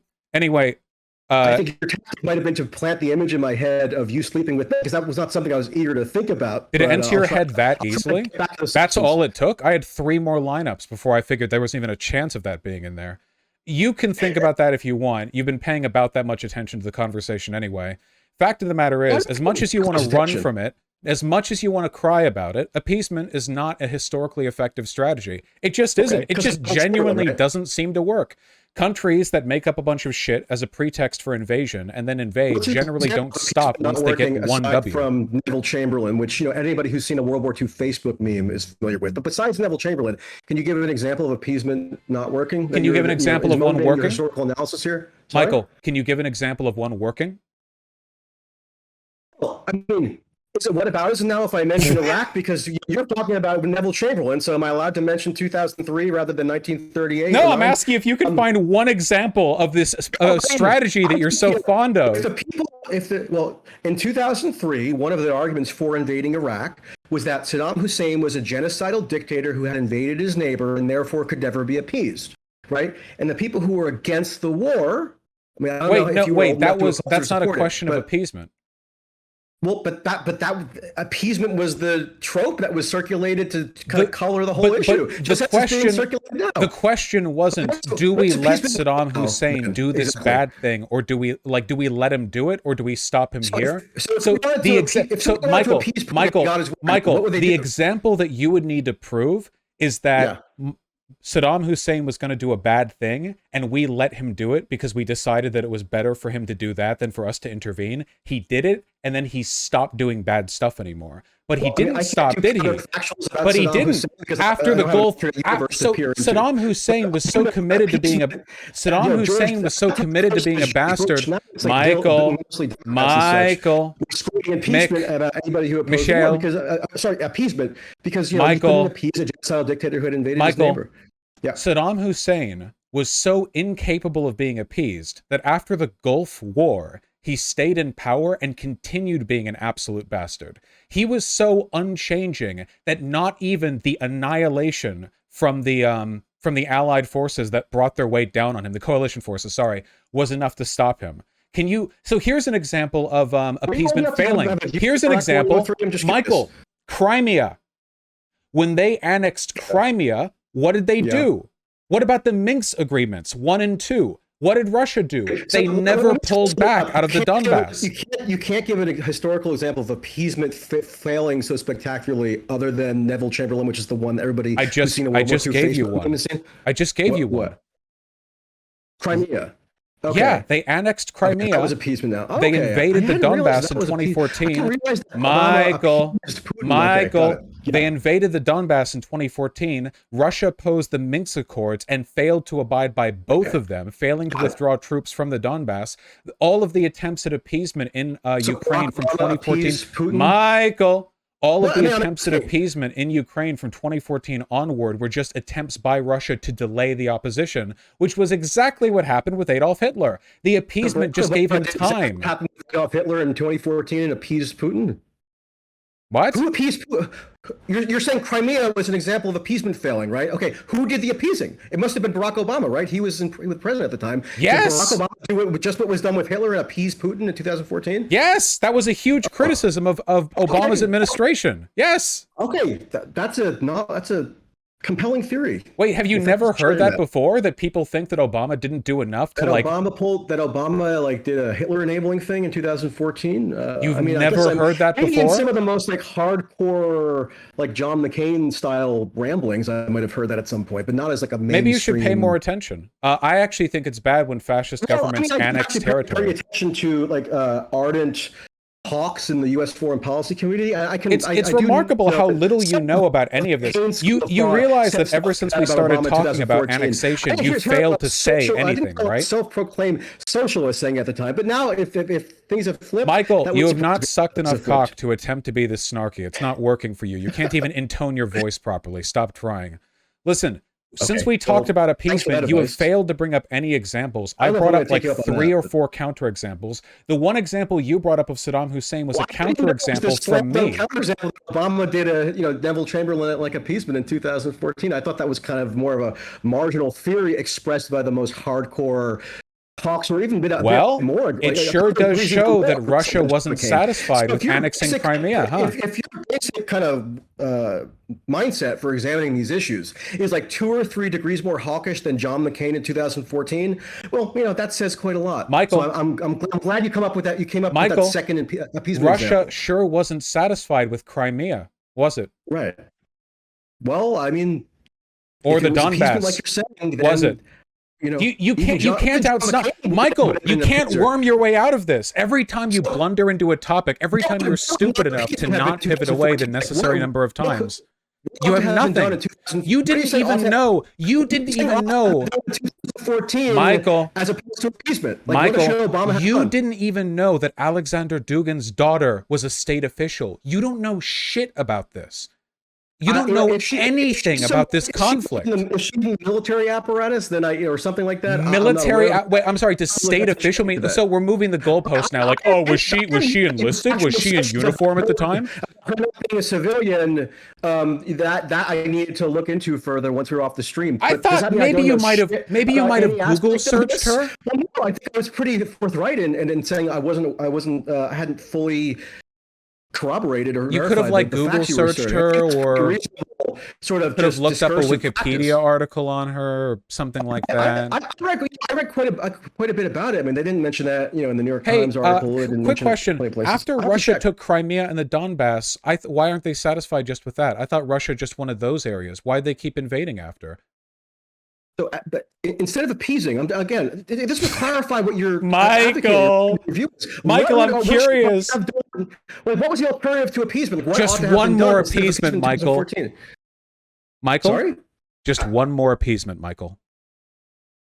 You want me to appease you, or you to? I'm not following. No, we need just one more. Putin wasn't satisfied with the Donbass or Crimea, but if we just give him East Ukraine, if we just give him the LDR and the entirety of the extended Donbass area, that'll be enough. So Barack Obama gave him East Ukraine. Is that what you're saying? I mean, you're kind of getting a little incoherent with all these convoluted analogies that you seem to be coming up with. It's not. Wait, we're not using analogies. This is a direct. The Neville Chamberlain thing, which, again, everybody and their mother has seen on Facebook. Michael, these aren't analogies. We're directly talking about the subject. We're not analogizing. This is a direct reference to a subject. Precedence, let's say. You know what an analogy is, right? It's when you compare things. Yeah, but we're talking directly about the 2014. Precedence. Yeah. Historical precedence. The honest truth is I don't know how much Obama could have done then. I do know one thing, though. He wasn't satisfied with Crimea or the Donbass. So all things considered, maybe it was okay for Obama to do appeasement in 2014? I wasn't talking about Obama to do Michael, I mean, I'm trying to understand what you're saying. You are the one who brought up Obama. I'm not here to talk about Obama.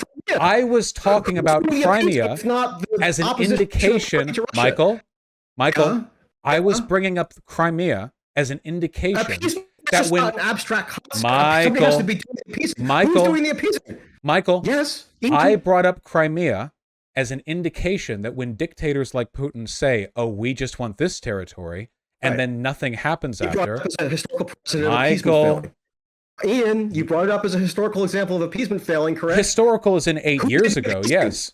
Okay, you brought it up as an example of something that happened 8 years ago that you said was appeasement. Who did the appeasing?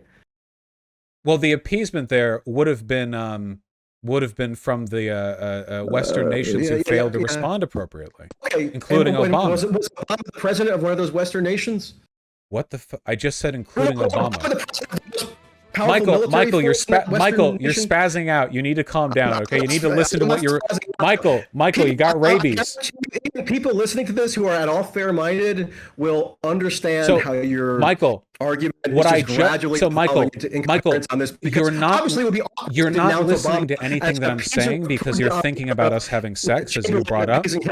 Michael, stop thinking about me naked and listen to what I'm saying. I've already said this, so I'm repeating a thing. Michael, I'm repeating a thing that I said earlier. Michael, I'm repeating something, okay? So this is not the first time I've said this.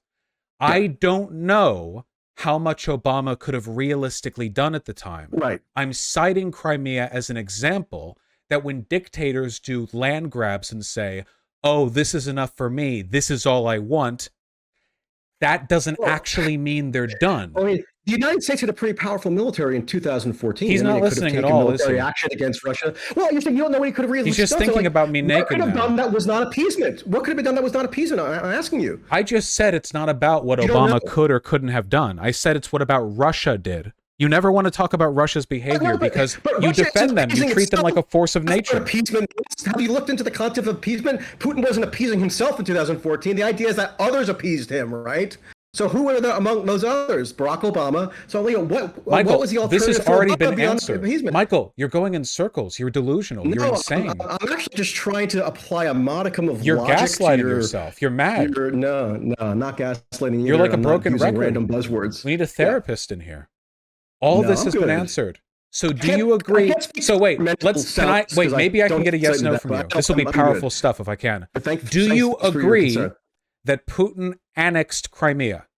Did that happen? Do I agree that Putin annexed Crimea? Yeah, of course. Putin seized Crimea and incorporated into the Russian Federation. Okay. And at the time, please, we're so close.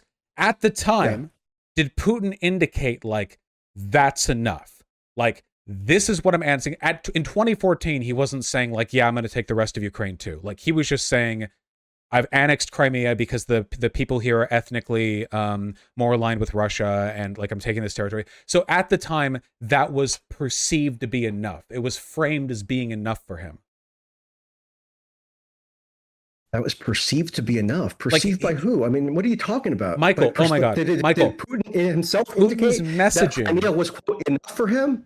Is that what you're yes, asking me? his messaging in 2014 was, Right? I've annexed Crimea and I'm done. This Well, no, territory. because there was a military operation, which was one of these very much smaller scale military operations in eastern Ukraine He after that. So denied, no, he I mean, he denied. didn't say that. Wait, at the time, he was denying that those were his people. He was pretending that that was an They authentic, clearly were. internally Yeah. Ukrainian. That was one of the many times that governments engage in deception when they're in Okay, war so posture. publicly, he was Right? like, yeah, those people in the Donbass are totally independent separatists. And also, I annexed Crimea, but no more, right? Well, I actually, I mean, I have to double check this because again, I'm going to acknowledge if I'm not 100% certain of my recollection. I don't think. Yeah, I mean, I'm actually fascinated on who watches you on a regular basis. I mean, you're an interesting guy, but I At know least a I couple watch of somebody people. regularly and they just always interrupted within like 30 seconds. I would find it a bit maddening. So I I'm commend anyone interrupting? who says Okay, this. you're not getting my goat on that Just one, like, Mr. Talks a Lot. like you've screamed Michael, I don't know, probably like 60 times over the course of Trust me, like it was 93 for your minutes. benefit. Okay, well, So do you agree? don't So scream. I'm not going to get a yes, no. Okay, I so appreciate that. the lesson here Yeah. is that Crimea wasn't enough, and neither will be the Donbass or East Ukraine. I suggest that we wrap up and like talk about like actually today, like October, and or do you want to keep doing Crimea? Wait, do you want to 2014? talk about things in the real world? I didn't know if that was like a taboo subject. Well, yeah, here. I mean, I haven't talked about any imaginary subjects like what would have happened if X Y Z occurred in some thing decades ago. I don't bring up counterfactuals like that, like you have, or I haven't done. You don't like, bring up naval counterfact. Well, wait, hold on. No. I agree. You failed to bring up any counterfactuals to my points. Thank you. I'm glad that we can see eye to eye on that. What do you want to talk about? The bridge? I contested many of your points, but I used factual arguments rather than counterfactual ones. You seem inclined to use counterfactual arguments, which are basically just like speculative fiction. I'm not a huge fan of speculative fiction in this arena. I prefer to look at the factual counterfactuals are speculative fiction. There's a factual record to go on. So let's talk about the factual record. Okay, sure. I'll try not to engage in any counterfactuals in our conversation. Well, I mean, you can if you want. It's just going to probably continue to devolve into incoherence, but nothing new. I don't actually know if it's possible to have a conversation about counterfactuals. You have to be very careful about how you structure your sentences. I actually wanted to ask you this before, but I'm not going to accuse you of interrupting me. It's your stream. You can do what you want. So you didn't interrupt me, but we kind of got off the subject of what I wanted to raise. The Crimea bridge attack, right? That was recent. That was last Saturday. I'm just wondering if you would say it was dope that there was, according to the New York Times reporting on, a flat admission by Ukraine, intelligence officials. The Ukraine government orchestrated the attack. It appears this is not 100% confirmed, but there's strong indication that it very well could have likely was a truck attack, and even that explosives were placed onto a truck. Again, I'm not asserting this is 100% factually true. I'm not sure.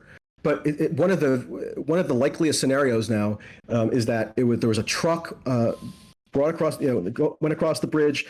A huge amount of explosives have been surreptitiously placed into the truck by Ukraine intelligence services, and the driver himself looks very likely to not even have been privy to this, meaning he was incinerated in an instant, not knowing that he was transporting this enormous amount of explosives across the bridge. Sorry, wait. So the leading theory is that this was just wait. I'm sorry. 4 civilians were killed in which was pretty a quintessential terror bombing, very reminiscent of what tends to be seen with groups like Al Qaeda or ISIS. I'm just wondering what you think of that attack. You think it's dope? Hold on. So a couple of things. First of all, I have not seen any indication that the guy driving the truck was just unaware of the 3 tons of explosives.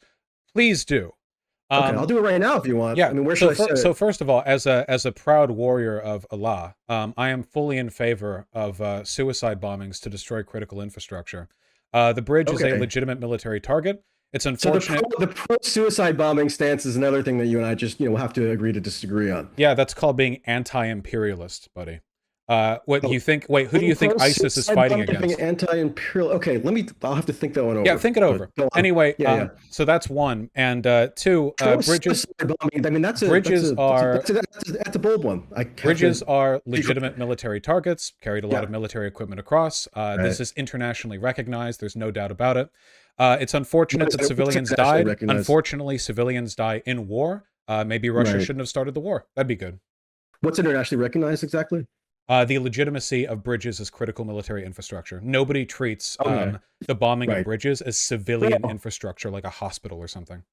Okay. Well, what's definitely true is that the justification for this particular bombing was heavily emphasized in terms of its symbolic import. Yeah, there are also references to the alleged military impact that it had, but there was a huge amount of emphasis on the symbolic import. Top Ukraine government officials like right away tweeted "Happy Birthday, Putin."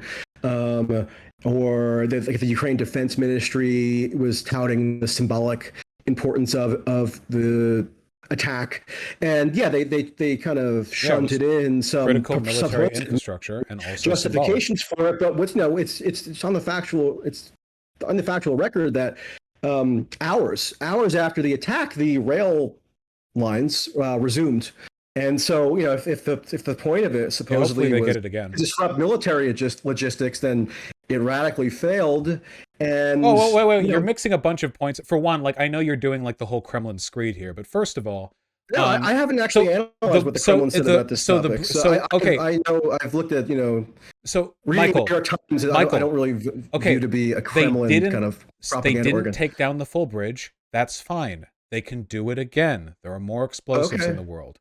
And second of all, yes, it is a critical military infrastructure. On the civilian motorist on the critical portion military of the bridge. infrastructure, yes. The civilian motorist portion of the bridge, incinerating for so that is bridges. Dope. That's dope if it maybe halts rail transit for like, I don't know, 2 or 3 hours, and then after that rail transit. Wait, you realize if that bridge comes... all the same military logistics can be transported Michael, on the rail. So a bridge can be... I'm just helping educate you.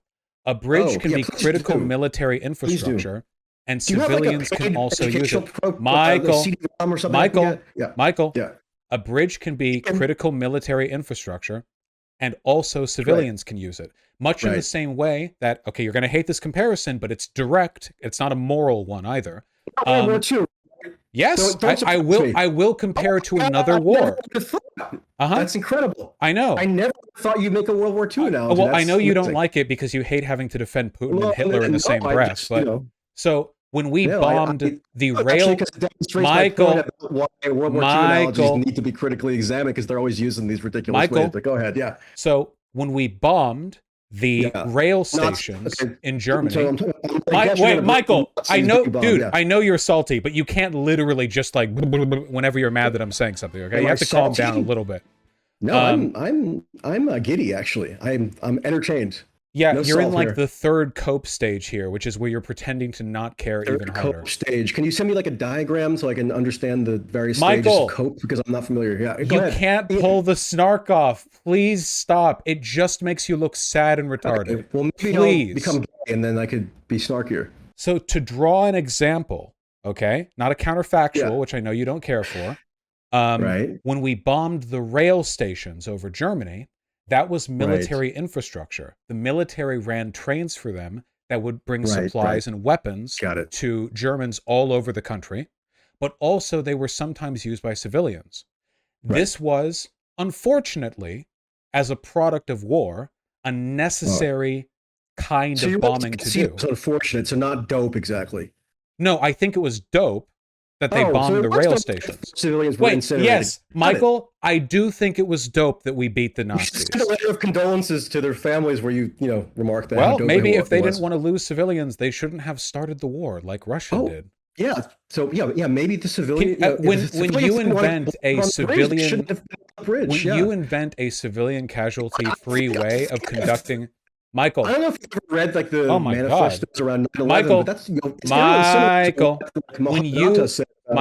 when you invent a civilian casualty-free way of conducting a war, let us know, and let the Kremlin know too, because they need it more than Ukraine does, okay? Well, yeah, maybe I'll become a military strategist and like furnish a totalistic conception of war that is free of military casualties. You know, on second thought, I'm not into I'm not like a war planner, so that's not my deal. My deal is just recognizing when a truck terror bombing has taken place and when 4 civilians have been incinerated. You know, I look at that. Yeah, it sucks when civilians die during a war. Rationale, almost perfect. You know, it's uncanny how in accordance the rationale put forth for it is with the rationale put forth for very similar attacks taken by like Al Qaeda. We're literally. You mean wait? You mean like war? Askew. He's just repeating tweets that he's like typed out right now. No, I'm not. So I haven't typed these Michael, tweets. In war, sometimes you have to do things. To do a stream with you, Ian, I'm just going to mute you. Tweets. All right, I muted him. So to explain to anyone who's a fan of his, I guess, in war, sometimes civilians die. It really sucks, but unfortunately, the only way to avoid this is to not do a war. Since Russia's the one that started the war, I'm holding them to that. He's still talking. He's still going. He's still going.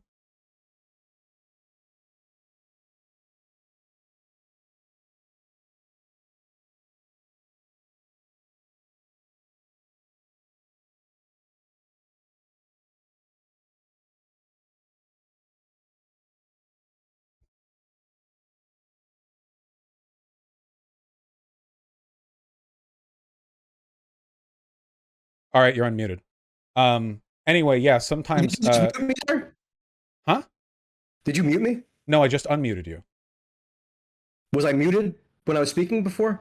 I don't know. I couldn't tell a difference. What did you say? Okay. All right, well, to be fair, we've reached the point of the convo where you're literally going like whenever I'm talking. So there's not actually a point in this conversation outside of this sort of mutual infatuation with our prolonged suffering. You say. Yep, got it.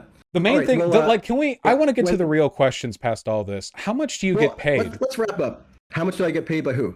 Well, I assume it has to be by the Kremlin or possibly by a far-right American group because you were doing this defense run. This is incredible. Did you think to ask me how much you get paid by the Kremlin all on your own? Did you come up with that all on your own? Because if so, man, you deserve like a ribbon. That is... Yeah, really I had to wake up pretty early in the morning to come up with that one. It's impressive because it's about what I would expect given like the mental capacities. It can't be that much over the course of this. The Kremlin doesn't have that much money these days. Let me sincerely and in good faith respond. It can't be as much money as I get from the feds. No, and I'm not getting any rubles from Vlad. I'm not. Somebody's paying you to be retarded, Michael. I know you don't believe any of the shit you're saying here. This might be crazy. This might be crazy to you, but. You know, I don't happen to be paid by the Russian government. Somebody's paying you, Michael. Nobody's this retarded without a financial incentive. Kind of like validate your. You got to pay for this kind of brain damage. But not true. I don't know if you want to come to Jersey City, New Jersey, and I'll let you examine my tax records. You offering to fight me, sir? Sorry. Or to f me. Sir. No, I'm offering to let you examine my tax record so you can verify that I don't receive. You'd have to pay me a lot to make me go to Jersey City, but I'll consider it. Yeah, not the most popular holiday destination, I grant.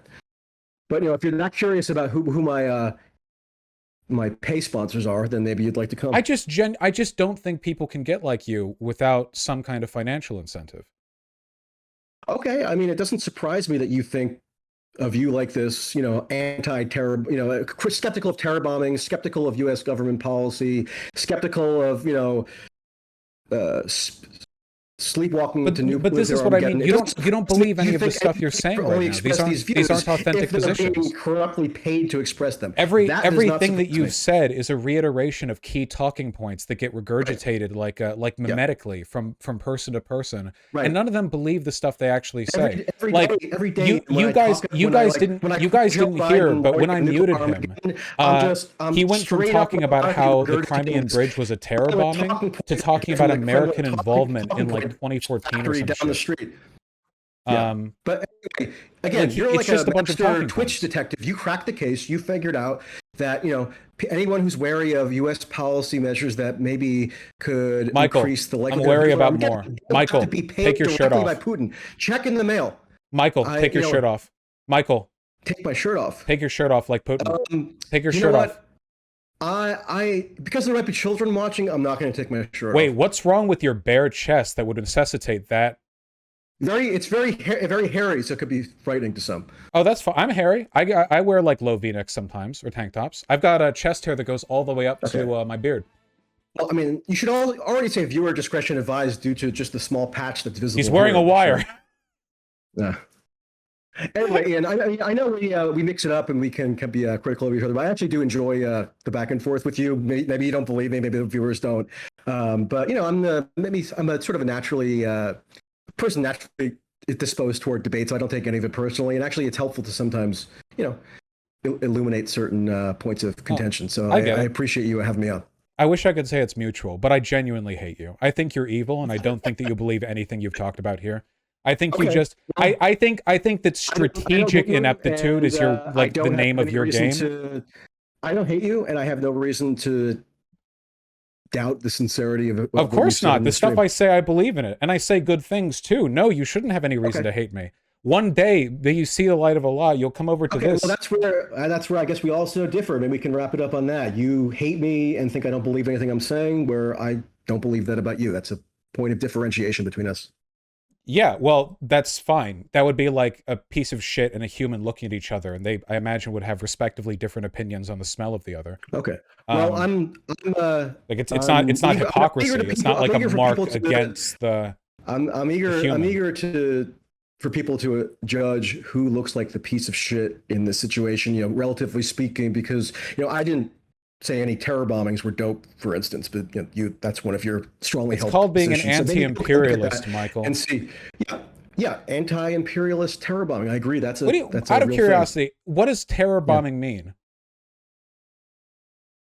What does terror bombing mean? Yeah, what does that mean? Well, I mean, when a bombing is undertaken, when a bombing is undertaken for the sole or primary purpose of inflicting some sort of setting some sort of symbolic message, or undercutting morale, or achieving some purpose other than like a military purpose, right? Because the Ukraine government officials were blatant. They said that one of the terror bombings are when you raise morale. Terror bombing on the bridge was to send a message to Putin, to wish him a happy birthday, and so forth. I didn't realize that terror bombings were when you raise morale. That makes terror bombing sound kind of dope. When ISIS, for example, commits a bombing for the primary or sole purpose of like terrorizing a population or sending some sort of political or ideological or religious message, that tends to be what people describe as terror bombings. And unfortunately, for people who think that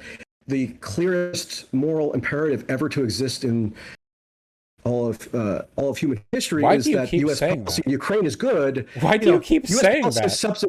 Terror Are you schizophrenic? When did I say this?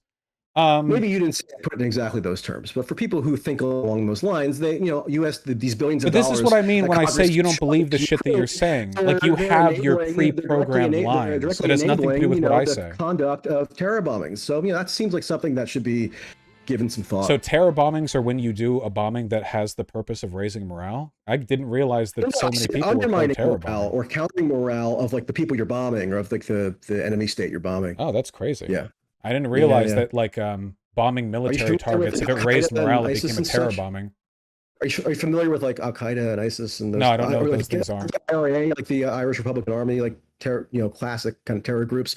These are the grounds on which they tend to commit their bombings, because when the IRA conducted bombings, they generally were not, or much of the time it wasn't aimed at destroying the British military, which they weren't able to do, but it was to send a symbolic message of sorts. And that's exactly what Ukraine government officials themselves say is what the huge facet of their justification for this particular terror bombings. Therefore, the terror bombing definition. So maybe you want to read up on that whole subject. Was Normandy a terror bombing? Sorry? Was Normandy a terror bombing? Was Normandy a terror bombing? No, Normandy wasn't a terror bombing. Wait, Normandy that was just the combined Allied landing in Normandy and Iwo Jima was huge. An opening of a new military front. Well, it was about raising the morale of the French resistance. Okay, yeah, it was All about those recent. innocent Nazis dead. Yeah. So yeah, you're right. Based on my logic, it must be the case that Normandy would have to be a terror bombing, just like Al Well, Qaeda and based ISIS on bombings are your terror bombing. logic, we'd all You be know what? speaking German right now, Ian? Michael. Ian, you've ascended to new like logical Well, heights that I are so do I far do beyond anyone genuinely else to think that even you're comprehend. pro-Hitler. I just think that you would never own up to it Okay. Yeah, directly. I yeah, don't know if yeah. that's because it's part of You being nailed it. pro-far I'm right pro today or Hitler. because you're anti-Semitic or whatever, but like Yeah, you nailed it. I'm not Anti-Semitic, committing to whether pro-Hitler, U.S. involvement in World War pro-Putin, II was good or not. just pro-evil. Just love evil. Just, Yeah, like no, love I do think you're baby killing. Love pro-evil. it I do all. think that. I Every think you're day like I just want to morally in fantasize favor of about things the for being absolute bad. most evil stuff that's ever He's existed. And admitted it. that's what motivates me to do what I do. Again, He's you're admitted it. an This is the utter breakdown at genius. the end. You're the smartest guy on Twitch, for I'm sure. not I'm not on Twitch, dumbass. Oh, whatever the hell you're on then. What are you on? I don't even know. Discord? Is it just Discord? I thought we were on Twitch, but whatever. We're on YouTube. Oh, is it? Okay, good. Well, by far the smartest guy on YouTube. Well, I would have to be here because people can lose their people can lose their Twitch channels for bringing on Nazi apologists, but on YouTube they're okay with like people like you being okay. on. We shouldn't bring on now any Nazi apologists. That would be jeopardizing of you, I guess. I agree. Let's get rid of them. Oh my God. All right. Well, that went about as well as I expected, I think. By the way, I want to make it clear, by the way, okay? I want to make it perfectly clear. The fact that I went 90 minutes without once hitting the mute button is a testament to divine levels of patience on my part. Like untold depth and strength of character right here. Yeah. Yeah, so my impression, so obviously like eventually that convo got to the point where he would literally like interrupt everything that I said, and when I did complete a sentence, he would just deliberately misinterpret it and then like go on a tangential point. So it was kind of a waste of time. But I think if anything, like all of you should recognize like this is the caliber of evil that we're dealing with. It's not people who will just like openly proclaim stuff that he believes, like being pro-Hitler, which again, he went on Twitter tirades on how like US involvement in World War II actually made the Holocaust worse. He wouldn't commit to saying our involvement was good. Instead, he was like, well, actually, did you know that we started it? And his version of we started it was we had troops voluntarily placed in our neutral country, Iceland, and German ships invaded territorial waters. Like, so like it's Nazi apologia and everything but explicit admission, right? But anyway, rather than being open about all of that, instead I think that like he'll just like say anything, right? Like if he's challenged on a position directly, then he'll just not respond to it. He's just very slimy. Do you guys remember the first conversation that I had with him where he would literally like refuse to answer anything about BLM or trans women? Remember?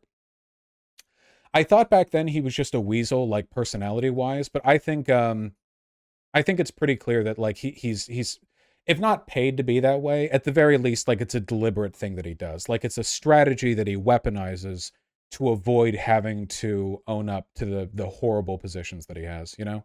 But that's the nature of evil these days, right? Yeah.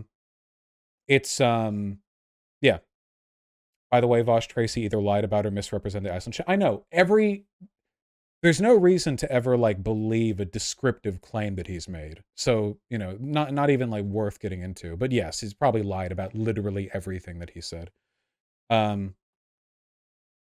No, I don't think he just suffers from an acute case of American diabolism. I don't think that explains his behavior at all.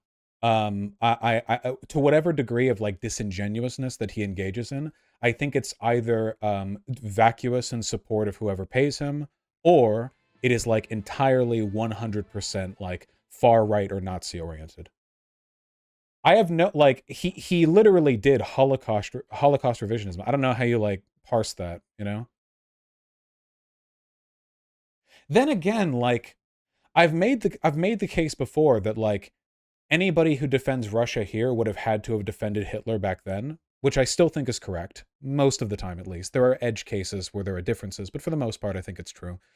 And he actively made the effort to start defending Hitler and like opposing US intervention in World War II.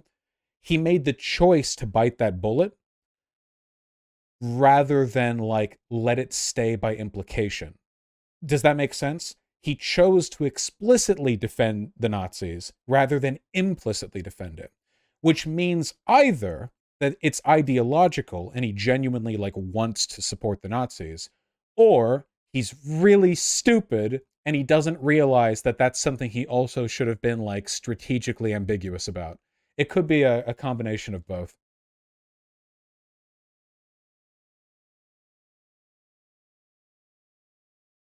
Do you think it's possible he just can't comprehend the subject matter? No. I think that the whole don't attribute to malice what can be attributed to stupidity thing has gone too far.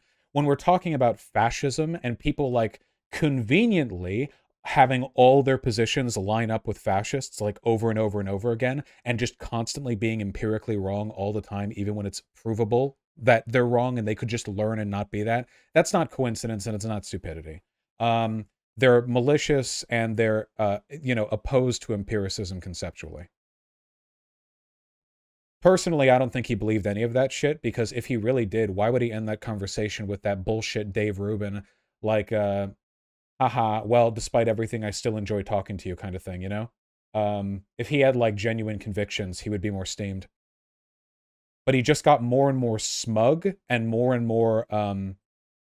evasive with time, which makes me think that his response to having his positions challenged isn't I'm being attacked, but rather look at this guy trying to attack me as I'm being all slippery. Does that make any sense? The smugness makes sense for a person who's like amused at the insincerity that they put forward and the reactions that it brings about, which sounds like trolling. But it's not trolling, because he's doing it purposefully for a reason. It's not just for the sake of itself. Either way, we learn lots of nice stuff. Namely, my divine, superhuman ability to not mute people even when he fucking deserves it. How are we all doing? He tweeted, or did he? Of course he did. Well, he does tweet a lot. That does happen. I'm going to be appearing on the stream of Vaush in about 30 minutes. Okay, just wrapped up. I guess was on YouTube. He concluded by announcing he hates me and that he doesn't think I really believe anything I say. I replied that I don't hate him and I have every reason to think he's completely sincere and has stated incoherent. Yeah, okay. Yeah, I don't think he believes the shit that he's saying. How is he this stupid, though? I don't think... Well, I do think he's also stupid. It's just, whatever. Yeah, I said Michael so many times there. He taught me you're the biggest fan of the Iraq War. Yeah. I think you're wrong and he's just skeptic pilled. I just don't believe that anymore. The forces, the cultural forces that we live within now are so directed and so purposeful and so overwhelming. I don't think people just have like curiously incoherent beliefs that just happen to be more like so and so. I think that things for the most part these days are pretty locked in. Thank you, Lilith. The truck thing was an obvious lie. Yeah, just assume any claim he's made is dishonest. There's no reason to... Apparently he was citing like some Russian released like truck scans or something. I don't know. I don't like a Kremlin talking point. He was also citing history books by cited anti-Semite David Irving. Wait, when did he cite David Irving? Saddam Hussein was apparently in the truck as well. Oh, he didn't cite Irving, only people that Irving cites? Gotcha. I can't... Dude, when he said that he didn't realize that Alexander Dugin's daughter was a state official, oh my god. He actually seemed to be surprised by that information. I have no idea how... I think he knew that, and he was just relying on me to not know that, personally. I'm going to attribute literally everything that he does and says to malice. That's my choice. That's my belief. That's how I'm assigning this. It's all deliberate and it's all malicious. Yeah, she's not a state official anymore, that's for sure. Pure cross to bear, yeah. You really don't like him, huh? No, it's not a matter of liking or disliking him. It's a matter of understanding the evil you go up against, okay? His behavior is optimized for dishonesty. He's not just casually dishonest, or casually wrong, or casually slippery, or casually misleading, or casually evasive. He's optimizing for all of these things. I don't think it's possible for a human to accidentally do all of that while also just happening to rep the party line of a fascist government, point by point by point by point by point, with the precision and reliability of a paid actor. I just think it's bullshit that anyone could be like that by accident. Yeah, professional evil. Does Michael Tracy grift like he's left wing? Yeah, he does. He poses it like he's anti-U.S. imperialism and so on. But, you know, of course, he's just whatever.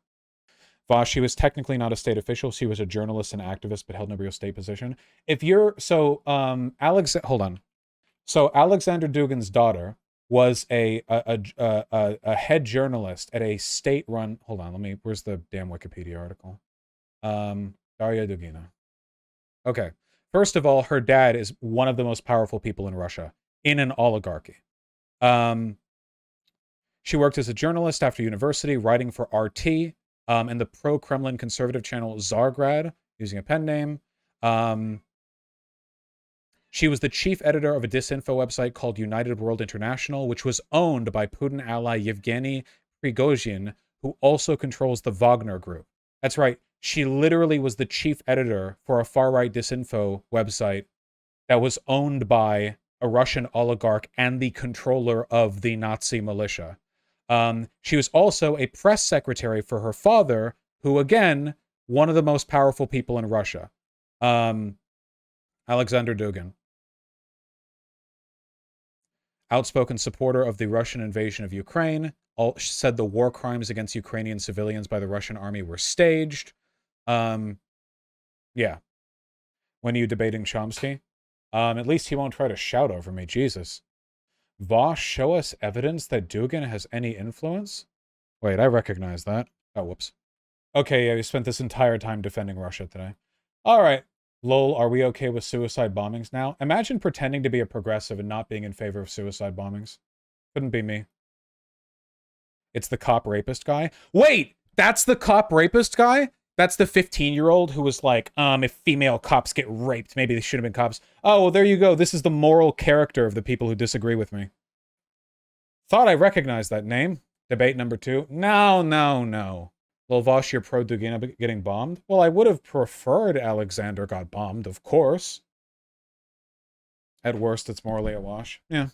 I'm impressed you haven't banned them yet. Oh, they're fine. They're doing okay. So how are we all doing? Did we all appreciate the utterly fucking worthless conversation? I feel bad because normally from these debates, I try to instill, you know, like we try to learn something or engage. But obviously that conversation was like talking with an unruly child. There wasn't really like a, you know, there wasn't really like any, any like exchange of information. But I guess all of my positions have been pretty straightforward. So I don't, you know, I'm not like holding out on you guys, I don't think. Funnily enough, I don't have a headache.